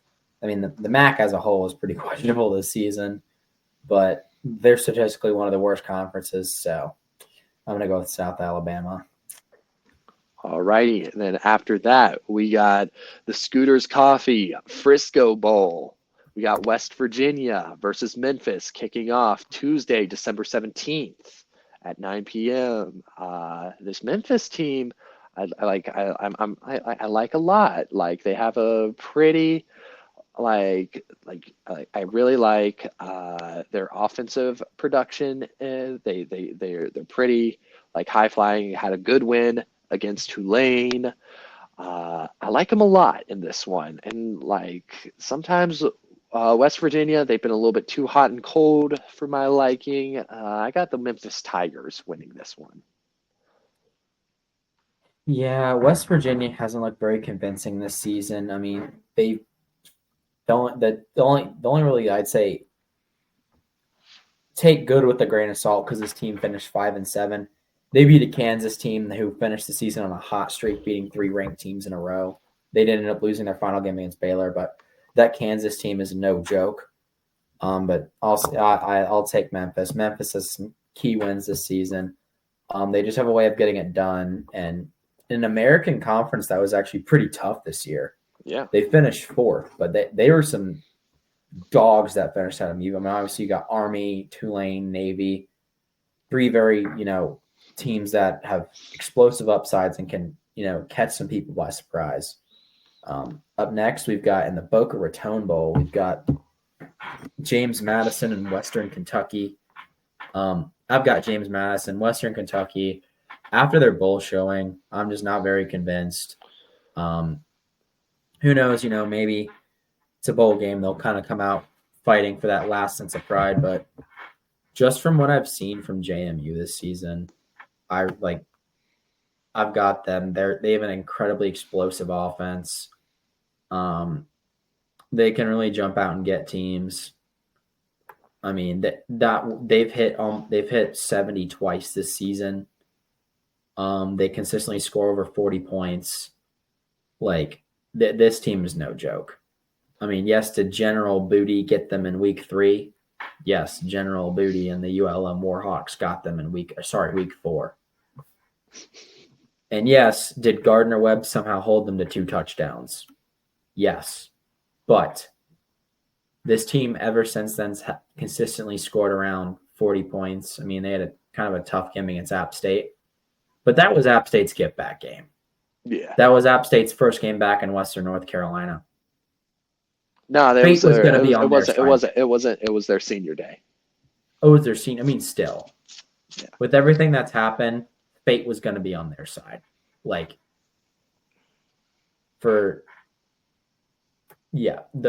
first game's back in App and then their senior day, that fate was going to be on their side for those. Yeah, for this one, give me JMU too. Both teams have kind of been on a little bit of a slide. JMU lost their last 2. Western Kentucky has lost 3 of their last 4. I just think the JMU offense is going to be a little bit too high flying. I've been really impressed with their offensive production. I've not been impressed by necessarily the Western Kentucky defense, and at times their offense has also been struggling. I just feel JMU is in prime for a good end your season on a high note. Infamously, I know JMU's offense can be high flying as hell, scoring 70 on UNC. Give me JMU. Up next, we've got Cal UNLV. If Cal did not have so many players opting out, I would be leaning towards Cal in this game. But Cal already has a very suspect defense. And this UNLV and their what they call go-go offense is essentially a spin on the spread triple option where they have like unique formations that like help them optimize running the triple option out of the shotgun. Especially with Frederick Mendoza sitting out. That Cal offense would be good to keep pace with UNLV, but they're just going to be missing so many parts on that offense. I think this could be a tough showing for Cal. Yeah, definitely. I think it's gonna be a big win for UNLV. Spread has Cal favored in this one. If that's their favorite, I got UNLV in the upset on this one. I didn't necessarily like their showing against Boise State, but they've just been, other than that, their offense has just been absolutely flying, in my opinion. They got some good pass. They got some, like, no matter who's in that quarterback spot, because as we mentioned earlier in the season, their starting quarterback basically hopped in the transfer portal and sat out the rest of the season on after first 3 games. I just think anybody like this system for UNLV is just geared for success, and I like them against Cal. And that's going to be the LA Bowl this Wednesday. Coming up a week from now, Thursday, we got the RNL Carriers New Orleans Bowl. We got Sam Houston versus Georgia Southern. In this one, I've liked Sam Houston a lot. They've kind of had a pretty good revival, in my opinion. Georgia Southern, also very solid season. I'm excited for this one. We got Georgia Southern, I believe, is the favorite in this one. I believe that's a good favorite to have, but something about Sam Houston, in my opinion, I think they just have the intangible, their quarterback play. I feel like needs to get a little bit better. Just But he's a little, struggling. yeah. But if the defense shows, psych, I take it back. Give me Georgia Southern Eagles on this one. I got the Sun Belt, Fun Belt winning this one. Never doubted it for a second. I'm sorry. I just don't think the competition that Sam Houston, they've been playing the teams that they've been scheduled, but they haven't been winning convincingly as compared to Georgia Southern, in my opinion. Give me Georgia Southern. You know what? I love this Sam Houston State team. Their first year able to make a bowl game. They've just moved up from FCS. They were a great FCS program. They struggled the first couple years. You know what? I got Sam Houston State winning their first bowl game at the FBS level. Welcome to the big leagues. Next Friday, December 20th, we got the Cure Bowl, Ohio versus Jacksonville State in Orlando, Florida, in the Camping World Stadium. Gareth, who you got? Maxon versus not Sunbelt, Fun Belt. So if we have a Sunbelt versus this is Conference USA. I'm initially leaning Ohio. I'm going Jacksonville State. I'm initially leaning Ohio, but that rushing attack from Jacksonville State, that spread triple, that's the spread options coming back. And I'm not talking about, the trendy spread option like RPOs. I'm talking like running the honest to God triple option out of the shotgun. That has made a severe resurgence this year, like we talked about with the go-go offense. It's made a great resurgence at Jacksonville State. There's been some other schools that have picked it up and run it, pretty well this season. Vanderbilt being another spread triple option school. You know what? I love the triple option. Give me Jacksonville State as well. I love that offense. I got Jacksonville State. Triple option's hard to stop. Yeah, I got Jacksonville State in that one as well. The Gasparilla Bowl comes right after. Oh, this is an interesting one. We got Tulane versus Florida. Florida had a mid-season resurgence, coming back having a very impressive end to their season. Tulane kind of fell off a little bit in these last two games, but still a very solid season for Tulane. I don't know. Part of me wants to go Tulane. Part of me is just like Florida might just be their hot streak might be ending, but I want to go with the Gators on this one. I think they're the more proven team.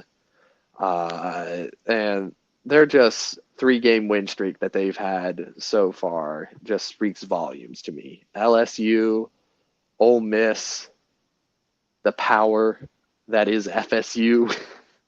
But give me Florida. Give me Florida on this one. This one is interesting for a variety of reasons. This game is for the college football MacGuffin. For those of you who don't know what that is. Oh, yes. From my understanding of the MacGuffin, it's similar to kind of how fighting sports work. There's no tournament for the title. The title's passed to whoever beats the current champion. And based dates off dates basically all the way back to the first college football game. So it dates back to the first college football game. Florida currently has the MacGuffin. This could be the first time in a while since like a P5. Well, a group of 5 team gets the MacGuffin. Tulane has had it before, but an American team a team in the American Conference has never held the MacGuffin. Florida got the MacGuffin from Ole Miss, who I believe got it from Georgia, if I'm not mistaken. Who did Georgia get it from? I know Texas had it. No. Georgia got it from Texas. Then Ole Miss got it from Georgia. And then Florida got it from Ole Miss. And because Florida beat Florida State, Florida still has the MacGuffin. Mm-hmm. So, who do I think is going to come away in this MacGuffin matchup? I got Florida. The Tulane quarterback sitting out the bowl game. So, that's a large part of their offense gone. So, I think the MacGuffin is going to stay and end with Florida this season. So, give me Florida. Nice. I'm glad we got a shout out to CF Budge. He is a MacGuffin scholar. He keeps track of it. That's where I got it from. Yeah. CF Budge, MacGuffin scholar, MacGuffin, the professor of the MacGuffin, if you will. But after that game, basically the series of first round playoff games happens. We've already covered those. So let's jump into the next bowl game that would come up would be the Myrtle Beach Bowl, Coastal Carolina versus UTSA. Basically, it's a home game for Coastal Carolina, and for all intents and purposes. I really like the passing attack from UTSA. They've also had a pretty solid run attack. Part of me is leaning Coastal Carolina as the home game. But I'm just more impressed by the offense of UTSA. Let's see. Who am I thinking? I know who I'm thinking. Who are you thinking? Give me UTSA. UTSA. For those of you who don't know, that's the Roadrunner sound effect from. Yeah. Give me UTSA as to. I'm going with the Roadrunners. I like their offensive performance a little bit more. I think they got this one. But strange things can happen in a bowl game that's basically a home game. But I don't know. I'm confident in UTSA to come away with this one. But then after that, we got the famous Idaho to Potato Bowl. one of my personal favorite bowls.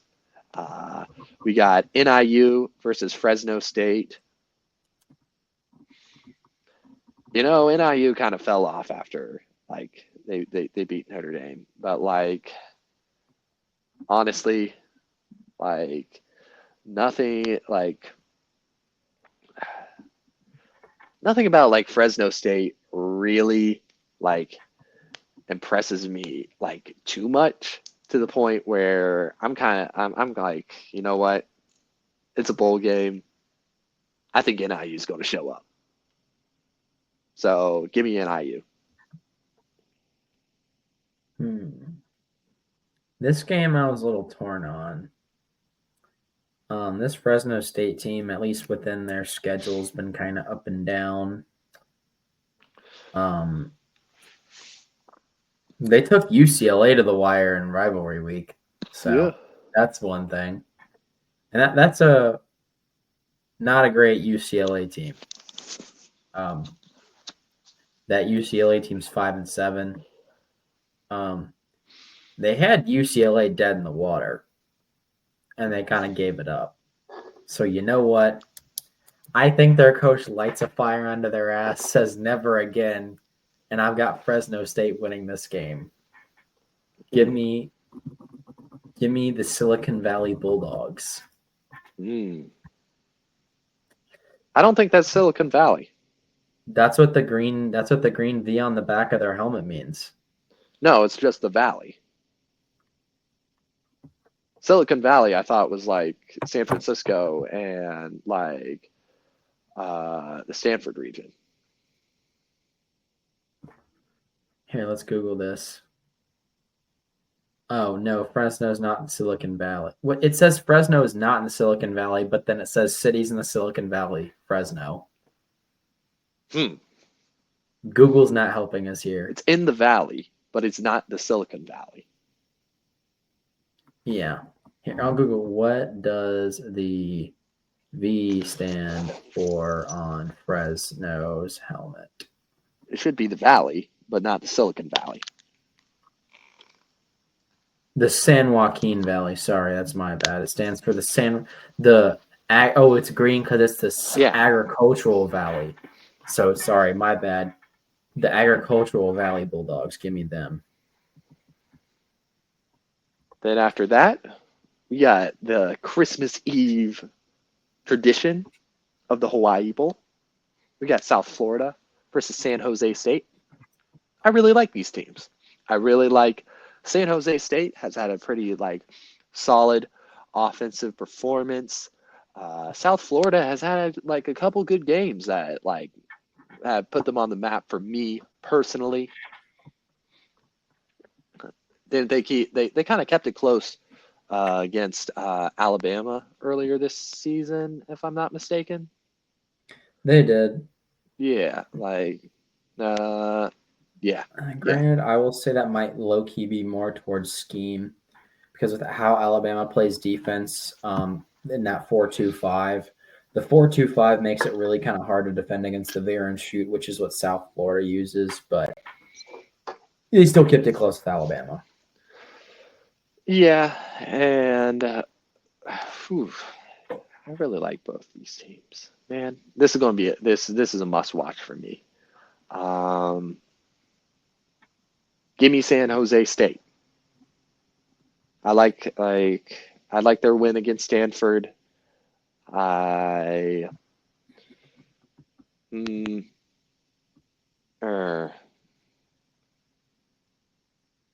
like their rushing. Yeah, I'm sticking with San Jose State. Give me the Spartans. I am too.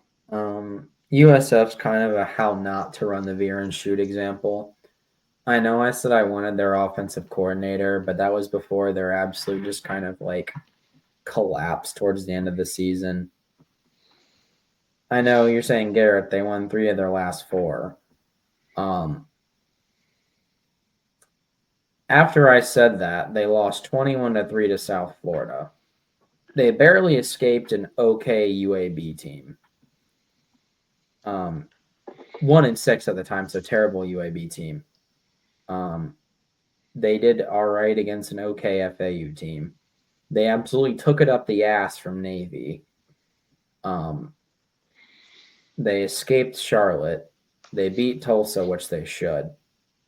They lost at home to a very shitty Rice team whose offense is not great.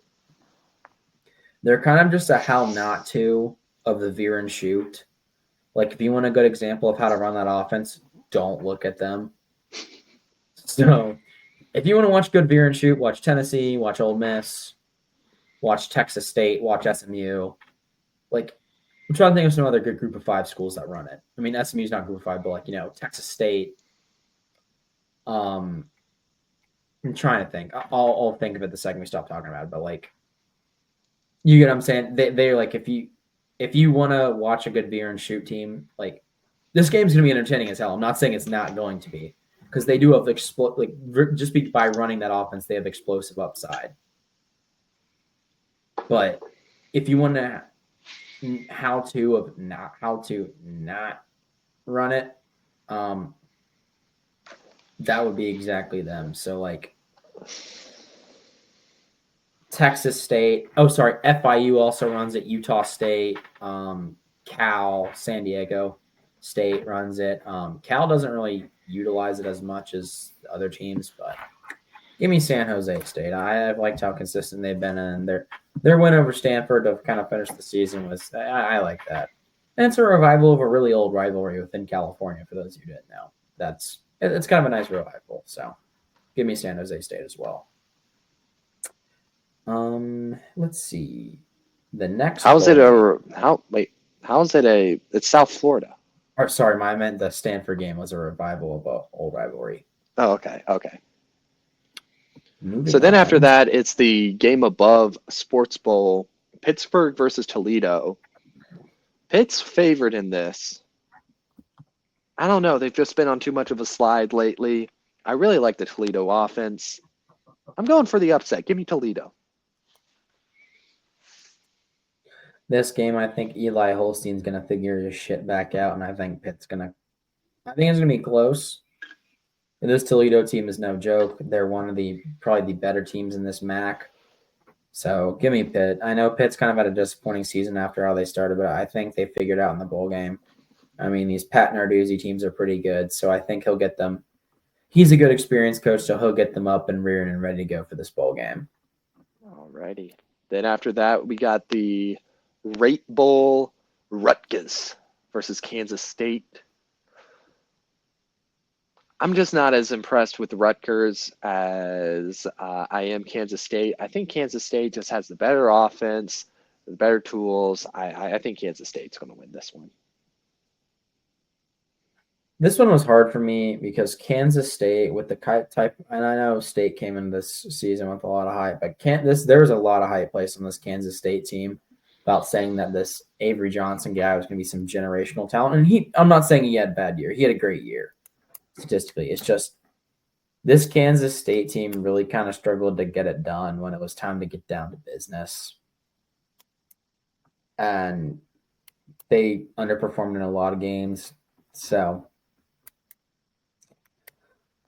why not? Give me the Rutgers Scarlet Knights. I want to place a tree-leg parlay. Tree-leg parlay for the Rutgers Knights. For the Rutgers Scarlet Knights. Rutgers wins in basketball, Rutgers wins in football, and Rutgers wins in women's basketball, all in the same day. I don't know if they play basketball that day, but I don't know. I want a tree-leg parlay for the Rutgers Knights, but nah, I got Kansas State. After that, the nightcap for our post-Christmas December 26th bowl lineups are we got the 68 Venturous Bowl, Arkansas State versus Bowling Green. I don't know. I've been a little bit high on Maction, obviously. Give me Bowling Green again. I want Maction. I think Maction has what it takes. I'm a little bit more impressed with their offense and offensive production. I don't think, and I'm not necessarily like too high on the defense of Arkansas State. They kind of fell apart against Old Dominion. Granted, that's a pretty like this is a pretty like okay offensive team, but just their losses, they've just kind of lost big when their defense doesn't show up. And I'm just not too high on the Arkansas State defense. So give me Bowling Green. The two conferences that Aiden and Gareth like the most are facing off in this bowl game. We got the Sun Belt, Fun Belt, and then we got Maction. Bowling Green's resume is definitely in their favor. They played a lot of really good teams really close this year. They almost upset 2 top 25 teams in a row. They almost went and got a win in Happy Valley, and then 2 weeks later almost got a win at Kyle Field. So this team, I will say, does have the stuff to win this and win big.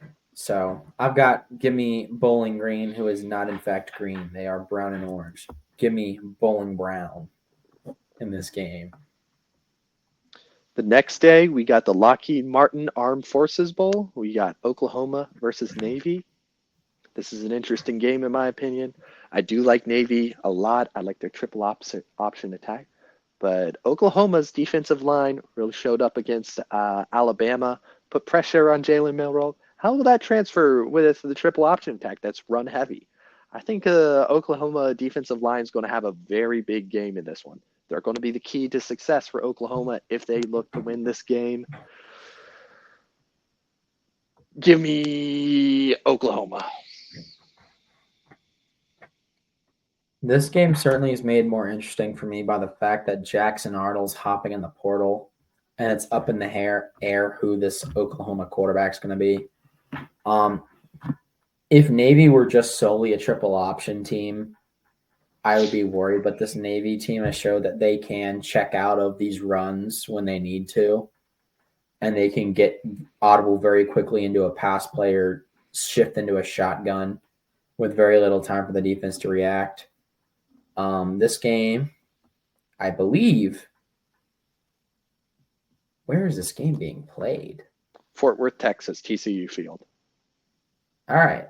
So probably a little bit more of a home game for Oklahoma, but fans of these military academies do travel. So honestly, give me Navy here. They're more versatile than they normally are. While Oklahoma does have a good defensive line, I feel like if the teams have a tendency to get caught up in the option, that there have been times where Navy's been able to audible out of it and then hit you for a deep bomb down the sideline, or they just completely change tactics and run the option out of the shotgun. So they're a pretty versatile team. This Oklahoma team's they're good, but they have some good ones, but these guys they're not good. They went like a whole almost 3 months without winning a game. They went 4 months without winning a game against an FBS opponent. So, rough season for them.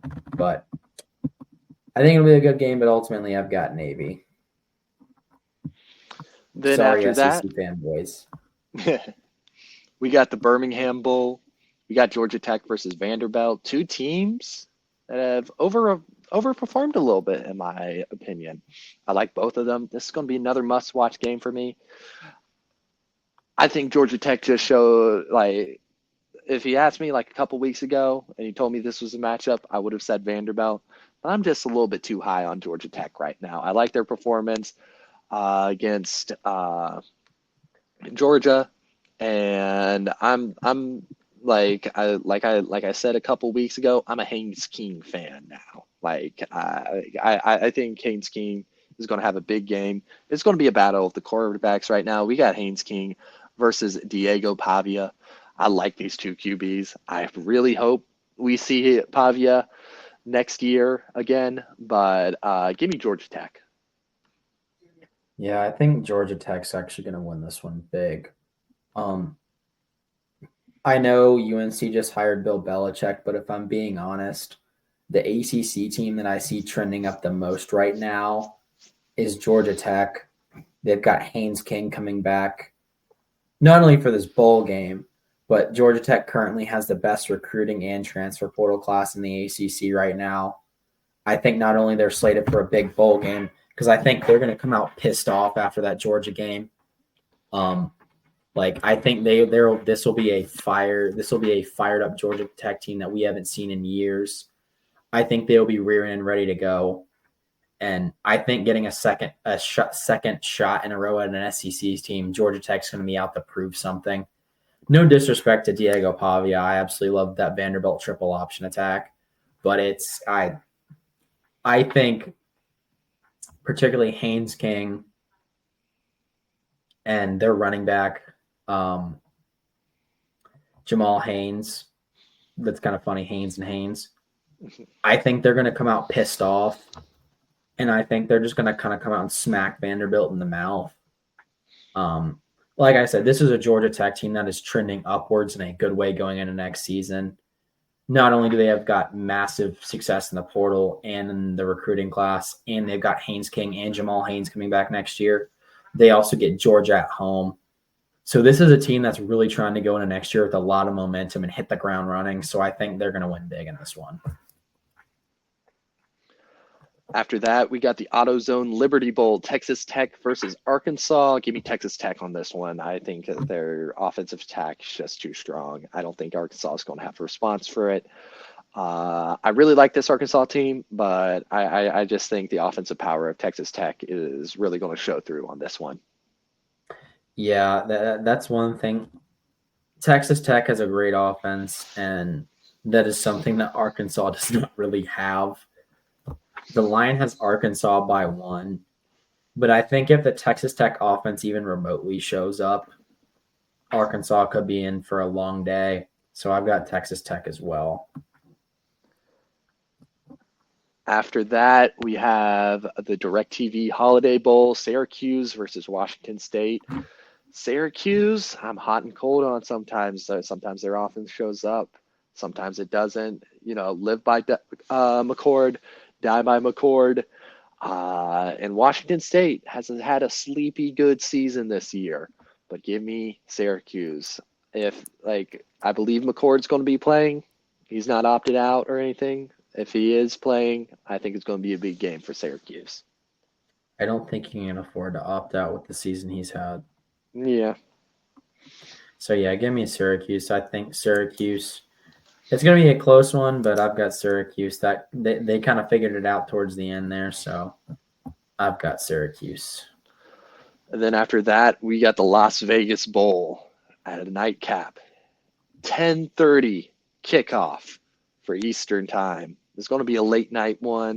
I got Texas A&M in this one. I'm just not too necessarily impressed by USC.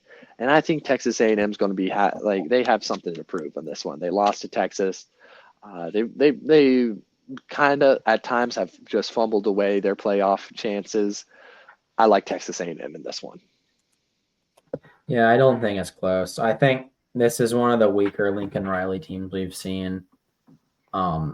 I think Texas A&M's pissed off. They got beat by their rival at home on senior day, got knocked out of the playoff.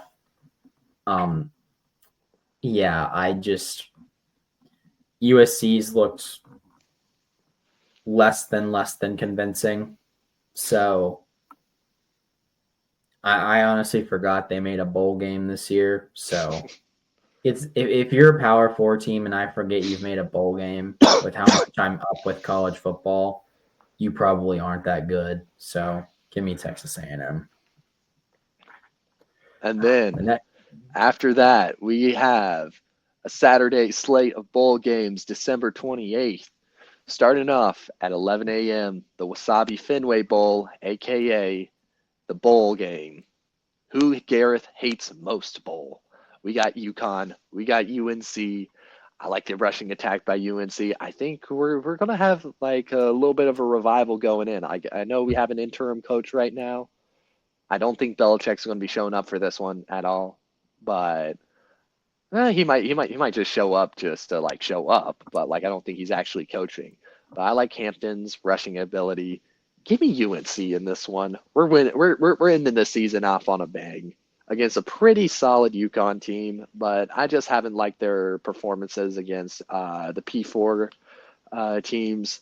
So give me UNC. Yeah, I think UNC is kind of going to beat the shit out of them. UConn have played some Power Four teams close this year, but I mean, they always play Power Four teams close, especially when you get a bad Wake Forest team at home. I mean, they play them close. I mean, they played Duke close. That was kind of really before Duke kind of found their identity. I mean, UConn kind of like got their payday against a lot of really subpar teams like Merrimack. If that were any other sport, that'd be a huge win for them just because of how big of a regional rivalry that is in New England. Merrimack, UConn's pretty heated in other sports. They beat Buffalo, Temple, Rice, Georgia State, like UAB. They kept it close to Syracuse, but then again, that's like another historic rivalry. Like those Syracuse and UConn hate each other. That's like a former Big East rivalry, so that's going to be a close game. And then they kept it kind of close with a really, really bad UMass team. And yes, I do realize that is like one of the quintessential like New England rivalries is UConn versus UMass. So, however, I don't know if Hampton's playing in the bowl game, but if he is, I think UNC is going to have a field day with this UConn defense. UConn currently has a 40% chance to win. I just think UNC is a very hot and cold team. And I just think with how just okay that UConn is, that's just only going to amplify like the upsides for UNC. And I see UNC winning pretty big in this. Like I don't think it's going to be close. Yep. Then after that, we got the Pinstripe Bowl, Boston College versus Nebraska.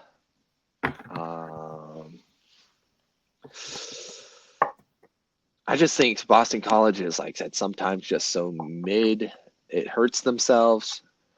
I like. Sometimes I'm really high on this Nebraska team. Sometimes I'm not. I just think their defense is going to really show out on this game and really kind of put a stop to the Boston College rushing attack, which I think is their. I think that's where like their some of their strength lies.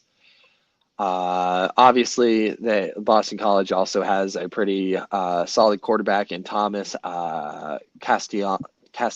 I don't think he's playing. Oh shit! Well, give me Nebraska. Yeah, he's transferring to FSU. Oh damn. God save his soul. But anyway, I guess in that case, give me Nebraska. Yeah, give me budget Patrick Mahomes. After that, the New Mexico Bowl, TCU versus Louisiana. This TCU team's got a sneaky season. Yeah, they've kind of had like a sneaky season. I didn't really like how Louisiana made me look last week. Give me TCU. I think if I'm not too high on the Louisiana offense as I once was, so give me TCU on this one. I think they're going to have a show out bowl. Yeah, I agree. With how much Louisiana struggled against Marshall, and that's a Marshall team where all of them are hitting the fucking portal. Give me TCU. That's just I don't think that's gonna. I think that's gonna be. You don't see it as much anymore, but I think that's one of those bowl matchups like that we saw 10, 15 years ago where, you get like the 7-5 Power 5 team against like, the 11-1 group of 5. And it's like, it makes the Power 5 team look good because they just beat the shit out of some team that's 11-1 and ranked 15th just because they've won all their games. So give me TCU. After that, the Pop-Tarts Bowl. We got Miami versus Iowa State. I'm expecting a big game from Cam Ward on this one. Give me Miami on this one. I think that like the key, like Miami's defense is going to have to definitely show up, but like Miami's offense sometimes is just too good to fail, and I think Miami's going to be having a field day It's going to be it should be an offensive power like showcase on both sides, but I just don't like Iowa State's offense as much as I like Miami's. Yeah, I agree. I don't think Iowa State's offense is going to be able to keep up. They have a good offense, but not as good as Miami's. I don't think they'll be able to keep up. So After that, the Snoop Doggy Dogg Bowl, Arizona. Well, the Snoop Dogg Arizona Bowl, but it's going to be Miami of Ohio versus Colorado State. Miami of Ohio didn't really have a really solid action performance, but I'm going to live and die by their offense on this one. I think they'll finally show up. Colorado State hasn't proven as much to me as they have in previous years. I mean, like, I just don't know that much about Colorado State, but I do know about Miami of Ohio, and I think they're going to win. This was not cut because I made a blunder. I'm gonna have to disagree with you. Based on my experiences using Colorado State, particularly Braden Fowler Nicolosi on the new NCAA football game, give me Colorado State. If that's any indication, Braden Fowler Nicolosi will win the Heisman in 2028. After that, we have the Go Bowling Military Bowl, aka the North Carolina Participation Trophy Bowl Award. We got ECU versus NC State. Gareth, you want to take it away with this one? Yeah. How many? First, I want to say, how many like military bowls are there? It seems like there's like 10. Like, I feel like this is like the third one we've gone over. It's a good time to be investing in Lockheed Martin. That's all I'll say. That'll be one of our clips. It's a good time to be investing in Lockheed Martin. So don't ask where our weapons are going. Yeah, I honestly wanted this matchup. A lot of State fans don't like playing ECU because I mentioned earlier in the episode that, playing ECU, at least when my dad was growing up, was always, if you beat him, well, you should have beat him. If you lost, wow, your ass. They've been talking major shit all season. Like, hey, you're 6-6. Bro, you're 7-5 in a worse conference. You don't want to be playing this game right now. You also don't want to talk about, outside of 2021, I don't think you want to talk about the previous results against NC State. 260 burgers in a row, a 70 burger, like, bud, the odds are not in your favor. I'm not saying we're going to drop 70 on you. I do think it'll be relatively close, but I stand by my words earlier this season. This is the Oprah offense. They lead the nation in turnovers. You know who's the number one defense in takeaways? NC State. Boy, are they going to have a field day. No disrespect to ECU. They are having kind of a revival right now. They've had a good season. They fired their head coach and still went 7-5. That takes balls. That doesn't take skill. That just takes, that takes balls to fire a guy who's gotten you to back-to-back bowl games. So, I got NC State. The line's at 5. I think NC State will win by like 14 or ECU is going to have a respectable showing, but I do think that Oprah offense is going to be what does them in. I think Bailey's going to have a big game, and I think Smothers is going to have a big game, but ultimately, I think it's our defense that's going to have a field day with the Oprah offense. So. Yeah, I got NC State winning this one too. I think their offense is solid. They got really good takeaways. As long as NC State can limit their turnovers, I think I saw a statistic. If they throw like 2 picks, it's over for them. But I just don't think this ECU defense is going to have like response for NC State. So I got NC State. One last time to see the Oprah offense. Yep. You get a pick. Everyone gets picks. Then after that, we got basically the Big 12 third place bowl, aka the Alamo Bowl. We got BYU versus Colorado. I got Colorado in this one. I think BYU's just been on a little bit of a slide. Too much. I think should like Dion saying nobody's opting out of this one. So we got Shadur Sanders, we got Travis Hunter. I think Travis Hunter's got the Heisman, and I think he's going to be going out with a bang on this one. Yeah, BYU and the rest of BYU haven't been very impressive as of late. It's okay, don't hate me. That's what he calls himself. That's what his NIL merch says, so you can't cancel me. Yes.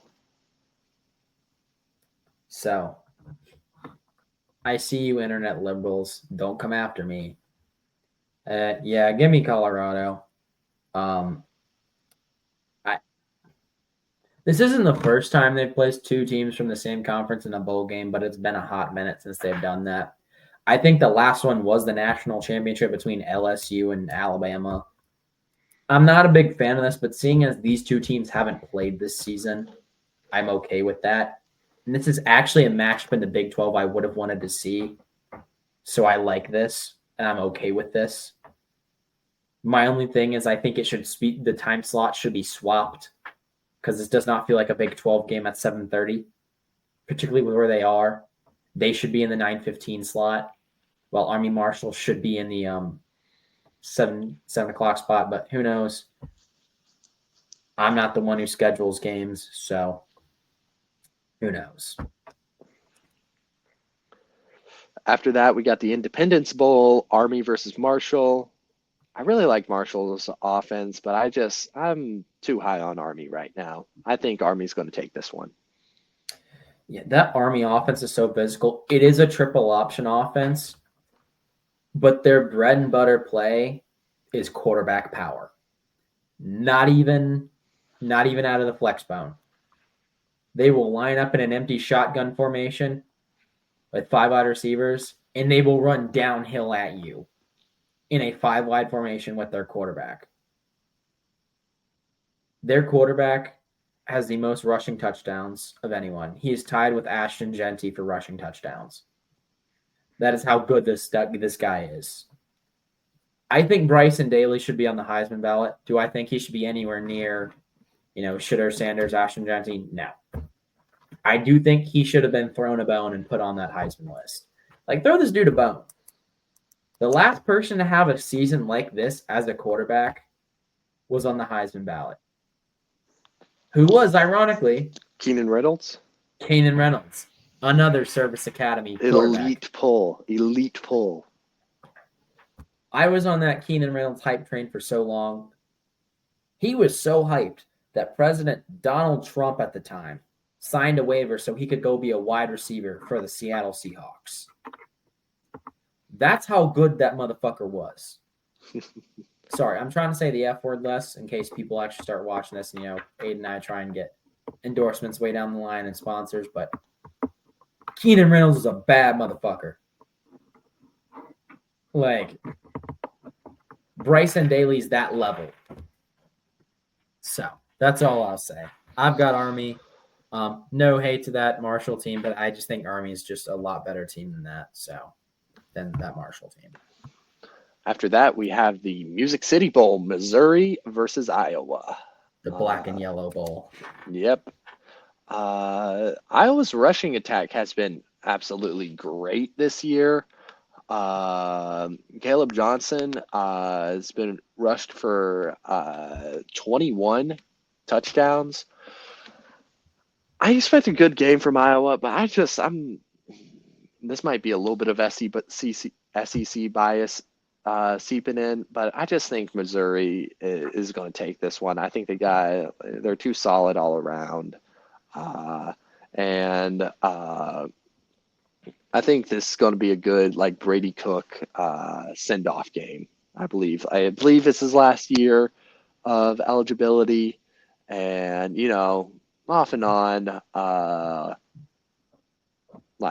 there's been highs, there's been lows, but that Brady Cook legacy game against Auburn, I love that, and I think he's going to have a really solid performance against an Iowa Hawkeyes team. I agree. Brady Cook, he's not the most talented Missouri quarterback to ever live. He's not the most statistically dominant, but I think you made this point earlier in this season. He will always be a Missouri Tiger. You pointed out, you point out similarly, like Jacoby Brissett at NC State. He didn't light up the stat board, but he was what it meant to be an NC State quarterback. Yeah. I think that is what Brady Cook is. Like you said, this man deserves a hell of a performance for a send off. So I got Missouri and Brady Cook winning here, hoping for a several touchdown game for him to send him off on a high note. Then after that, New Year's Eve bowls. We got the Reliquist Bowl, Alabama versus Michigan. This was an interesting pool.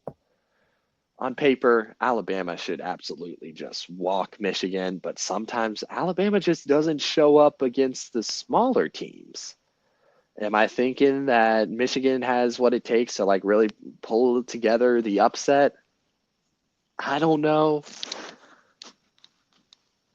I still got Alabama. I got Jalen Milroe probably having a big game. Like I want to go for the upset on this one, but I'm just like I'm going safe and just Alabama. Two things. There are many things that don't go together in this world. Pineapple on pizza in Alabama and non-New Year's Six/BCS bowls. Even in those, Alabama has been known to come out flat, even under Saban. So, in the ultimate FU to the SEC, give me Michigan. These boys are on a high note. They were able to trick Ohio State into going all physical. I can see Kalen DeBoer being like, you know what? We need a trend-setting game right now. And he tries to get too physical with Michigan, and it bites him in the ass. So give me Michigan. Michigan and their quarterback, who has more interceptions than touchdowns. That's not ridiculous. That's not ridiculous to say that. Give me Michigan. I'm not as bold as you, but that's not ridiculous to say that.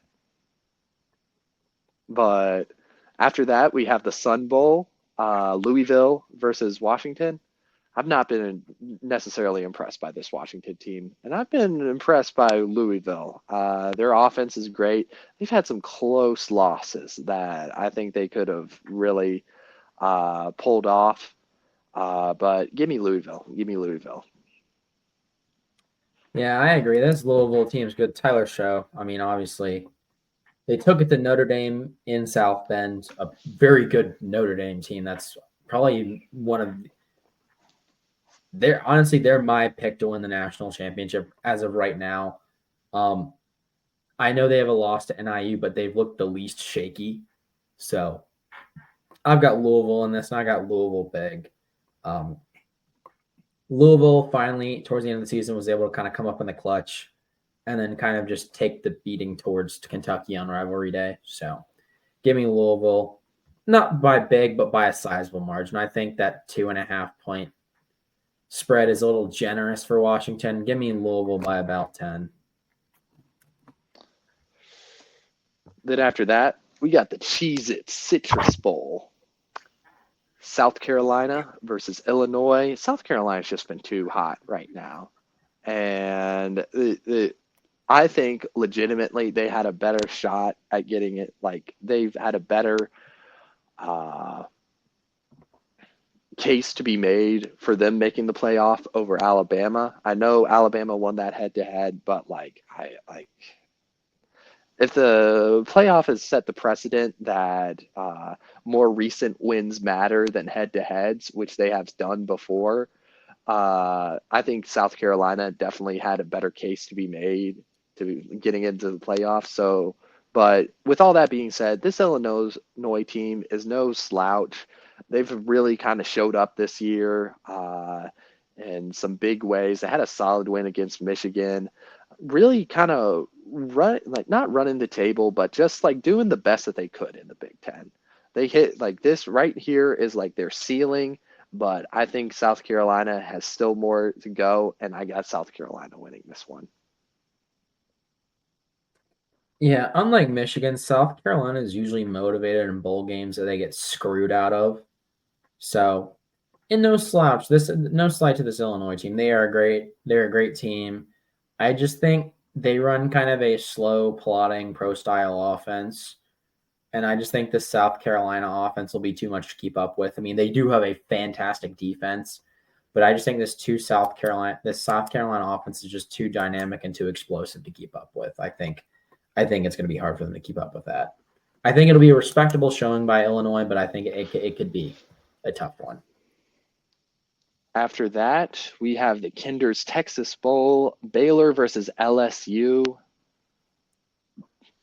Baylor, LSU 8-4. yes. I was fully convinced they were 6-6. Yeah, no. Baylor really has kind of like strung together like a really solid win streak over like the latter half of this season. LSU, I'm just not too high on. I think LSU has the better players on paper, but I got Baylor winning this one. Yeah, this game's basically a home game for Baylor too. Um, if I'm not mistaken, this game is in Texas. Yes, it is the So Texas Bowl. Energy Stadium. It's in Houston. So if my geography is correct, that's a lot closer to Waco than it is Baton Rouge. And it's not even the part of Texas that's more culturally Louisiana. Yes, that exists. Shout Yep. out Ryan Sharp at Providence, Mm-hmm. who lives in that area of Texas. So I think this is basically gonna be like a home game for Baylor. Baylor fans show out; they're crazy. Baylor's trending up. This LSU team's kind of in shambles right now. So, give me Baylor. After that, we have a string of New Year's Six bowls that we cannot predict right now, as of we do not know the matchups yet. But skipping forward to January 2nd, we have the Tech Slayer Gator Bowl, Duke versus Ole Miss. Duke, really surprise season, really kind of pulling it together. Ole Miss kind of fell off a little bit. Could Ole Miss be a little bit sleepy going into this bowl game? Duke has everything to pretty much playing with house money right now. I think too many opt outs. I got Ole Miss winning this one. Yeah, with Malik Murphy opting out of the bowl game, I think that pretty much kills all of Duke's chances. Not saying he was their entire team, but he was such a big part of their success on offense. And I don't think Jackson Dart's opting out. So I've got Ole Miss. After that, we have a Friday slate of bowls. We got the First Responders Bowl, North Texas versus Texas State. In this one, I've been pretty high on Texas State.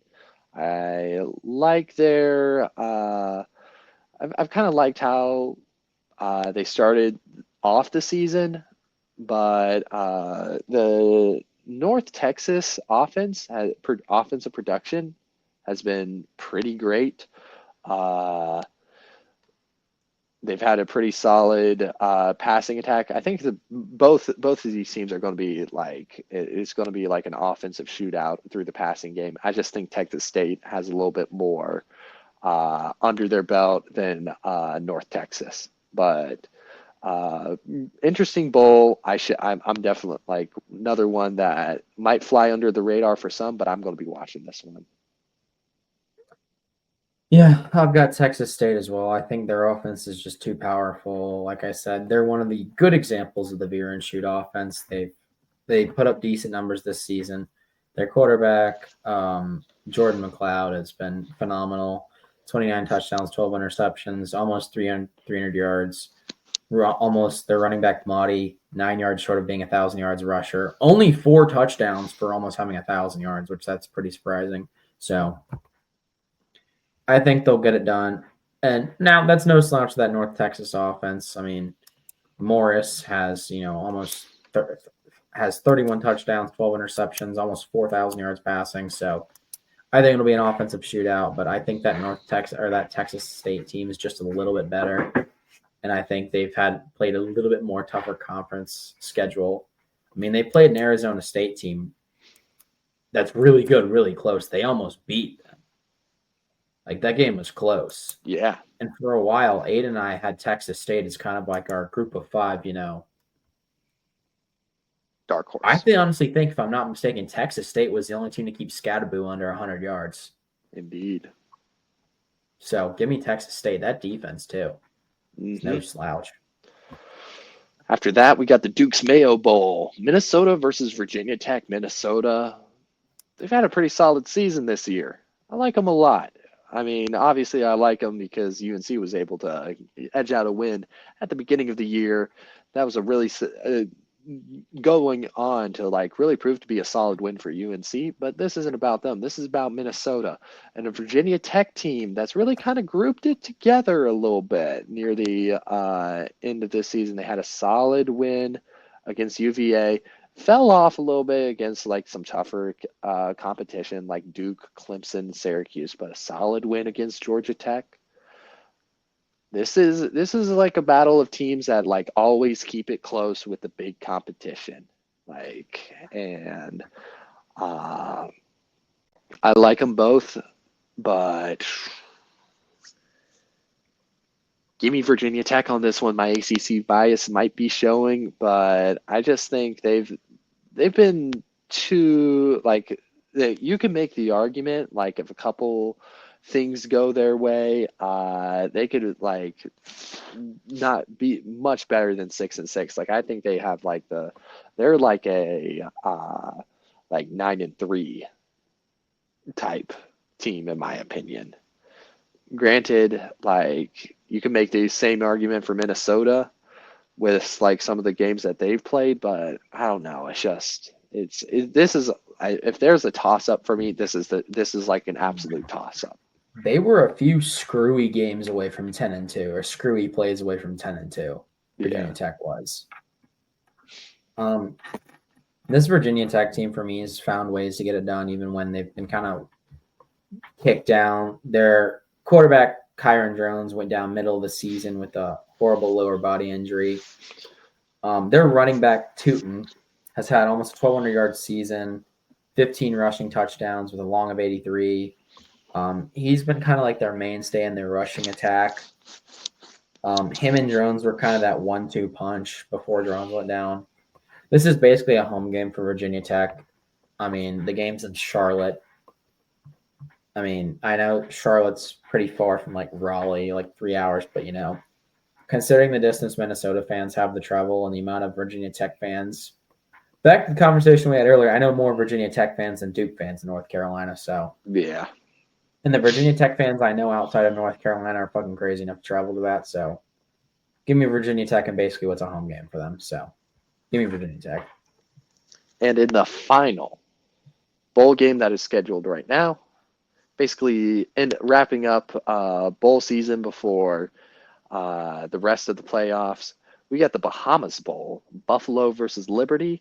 I'm not high on Liberty as much as I most people are, and I'm just not necessarily as sold on them. They lost to Kennesaw State. I like Buffalo. I like Buffalo in this one. I think they have what it takes to really end the season out strong, and I'm just not necessarily sold on the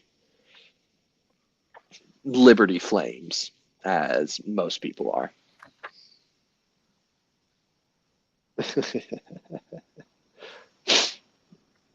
Give me Buffalo.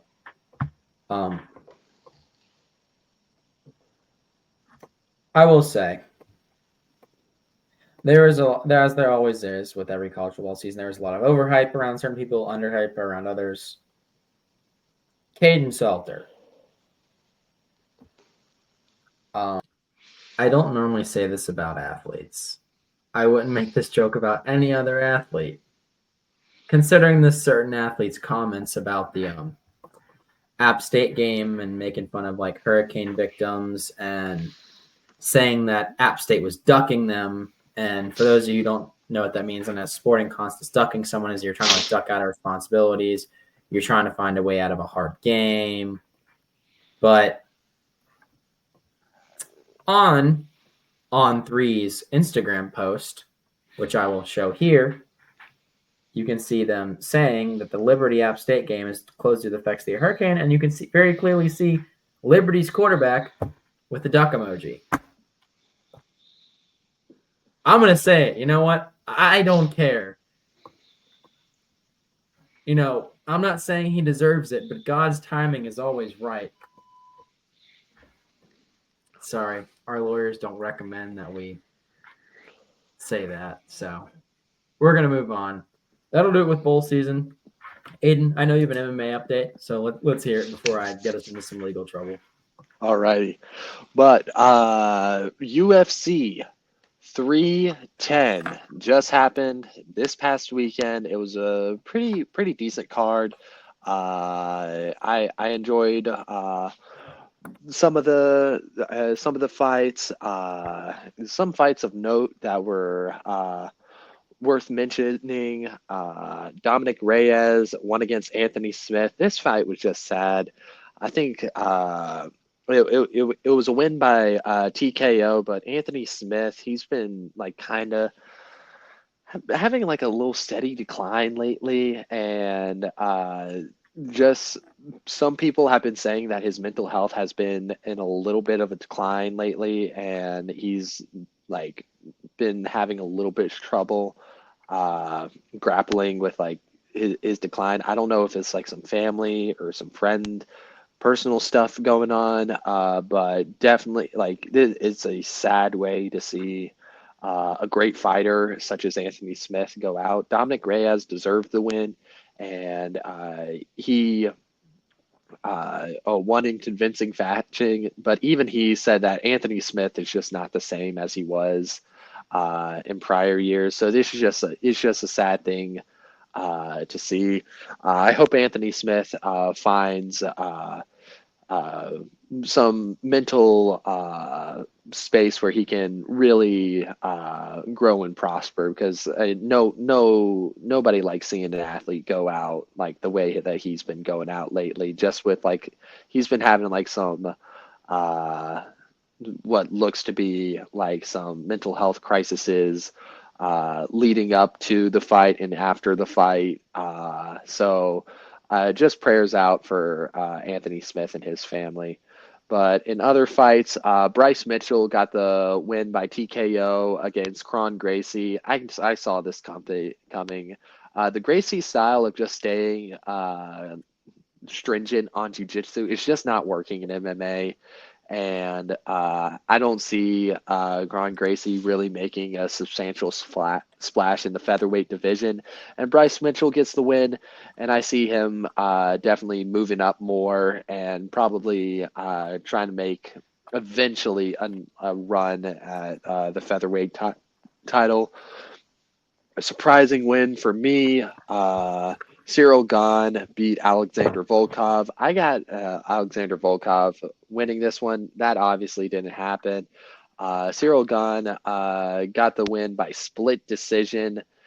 Some people are saying it's a robbery. I definitely need to watch the tapes over again to see really break it down and see what happened. But I'm not high on Cyril Gahn as being being a really substantial heavyweight.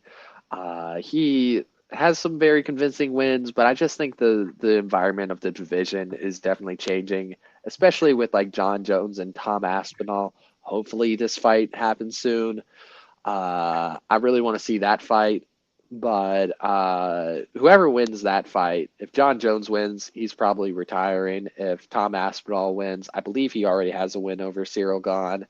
So I'm not interested in seeing Cyril Gahn fight for a heavyweight title anytime soon, but it just seems like he's probably going to be the next guy up.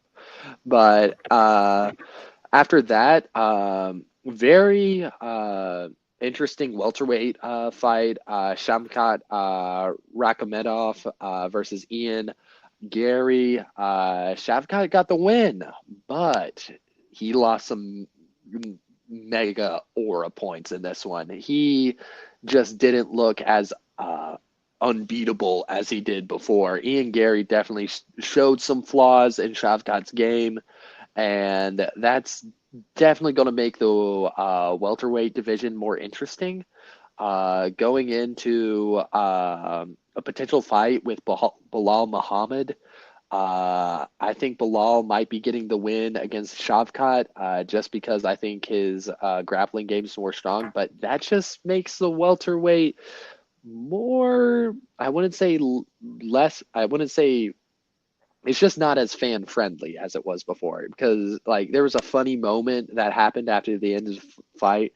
So Shavkat was getting interviewed by Joe Rogan, and Bilal Muhammad was trying to walk into the ring to basically this happens a lot where like the current champion walks into the ring to basically like promote the idea that the champ wants to fight the winner of this fight, and just kind of like it's supposed to be more of like the champ giving some recognition to somebody that's like lower than him, saying like this would be a valid fight. The guards didn't let him into the ring, and Joe Rogan made the quip, which is going to live in infamy now. He said the guards don't know he's the champ. He's not. He can't get in, which is absolutely embarrassing for Bilal Muhammad's case because just he seems like a great guy. Like he seems like a nice family man, but he is like the fans are just not getting behind him whatsoever. And the fact that people who work for the UFC didn't even recognize that he was the champ as he was trying to walk in to basically say, I want to fight Rakhimedov next, just kind of proves that maybe the welterweight just might not be as interesting as like some fans would hope for it to be. But that leads me to the final fight of the night. We had a Pantoja fight versus the Kai Asakura fight. Kai had some good moments, but it was all Pantoja. Pantoja got the win, and it was by submission. I have a lot of questions for the future of flyweight because flyweight, for those of you who don't know, flyweight is a division where, like, it's one of the lightest, if not, it's the lightest division for UFC men.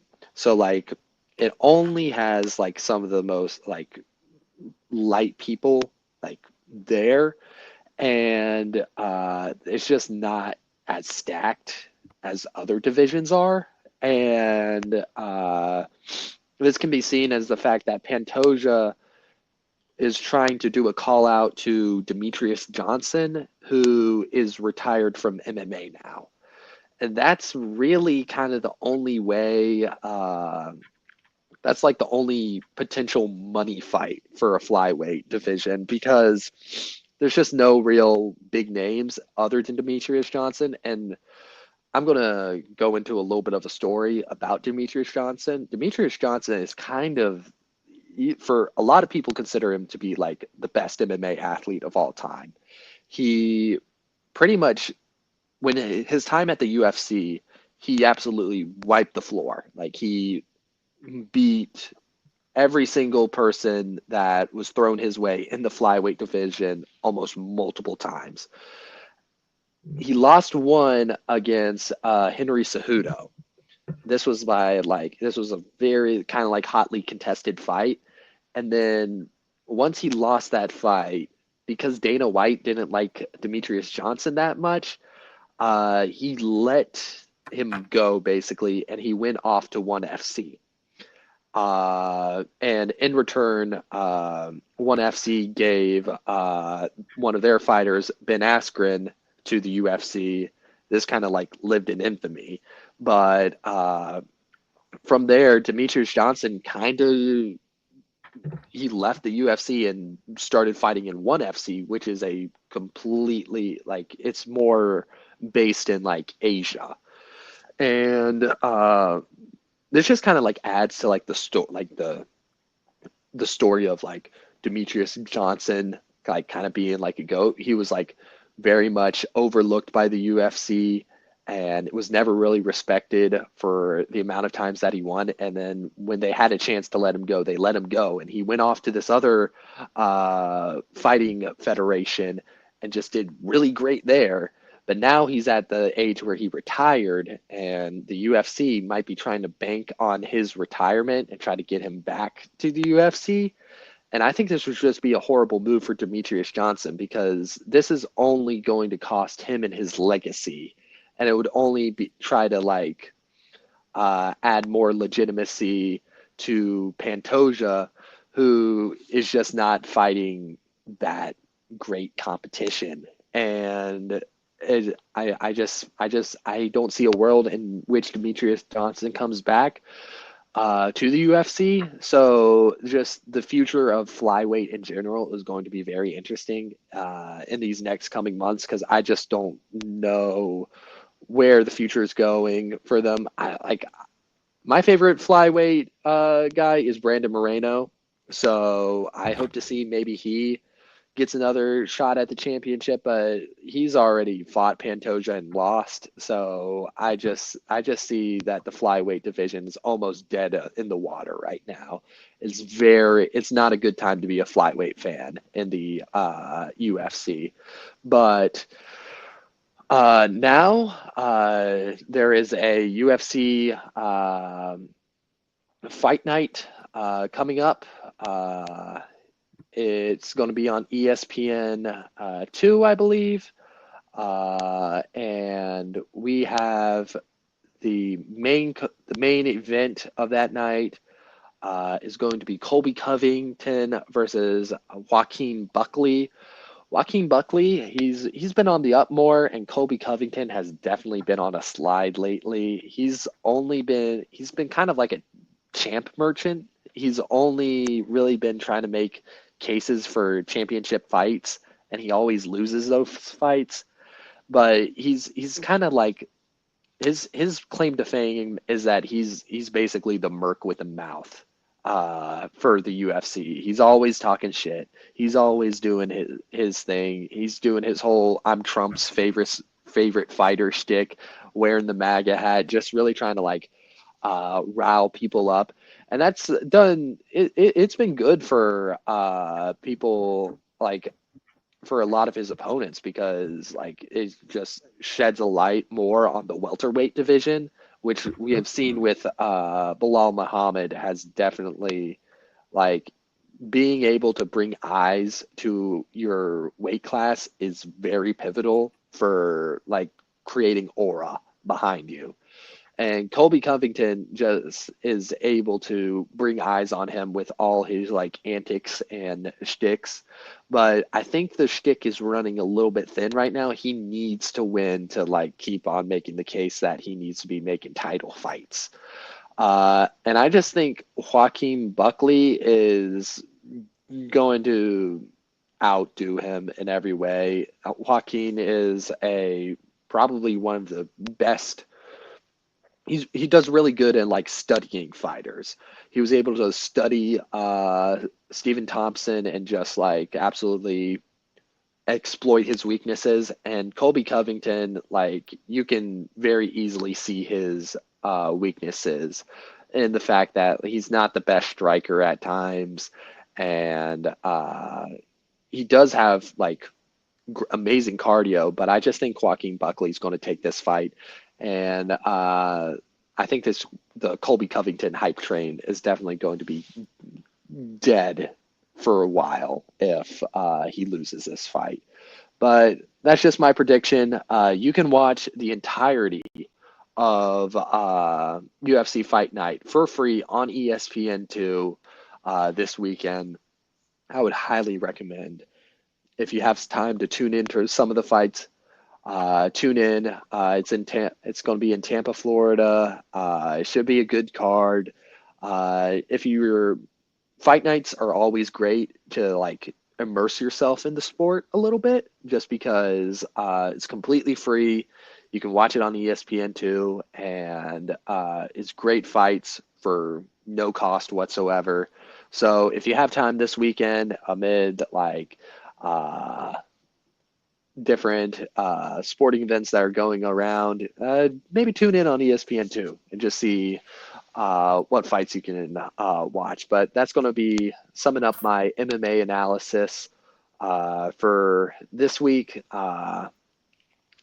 After this, the UFC is not going to be hosting another fight night or another pay-per-view for a couple weeks now. So that ends it for the 2024 UFC year. It's been a good year. I've been really proud. I've been really happy to see like definitely some of the pay-per-views were amazing this year, and I'm excited to see what happens next year with UFC 311 looking to shape out to be a pretty good card, and just the future of different divisions and how they're going to end up. But that's just going to end my analysis of MMA this week.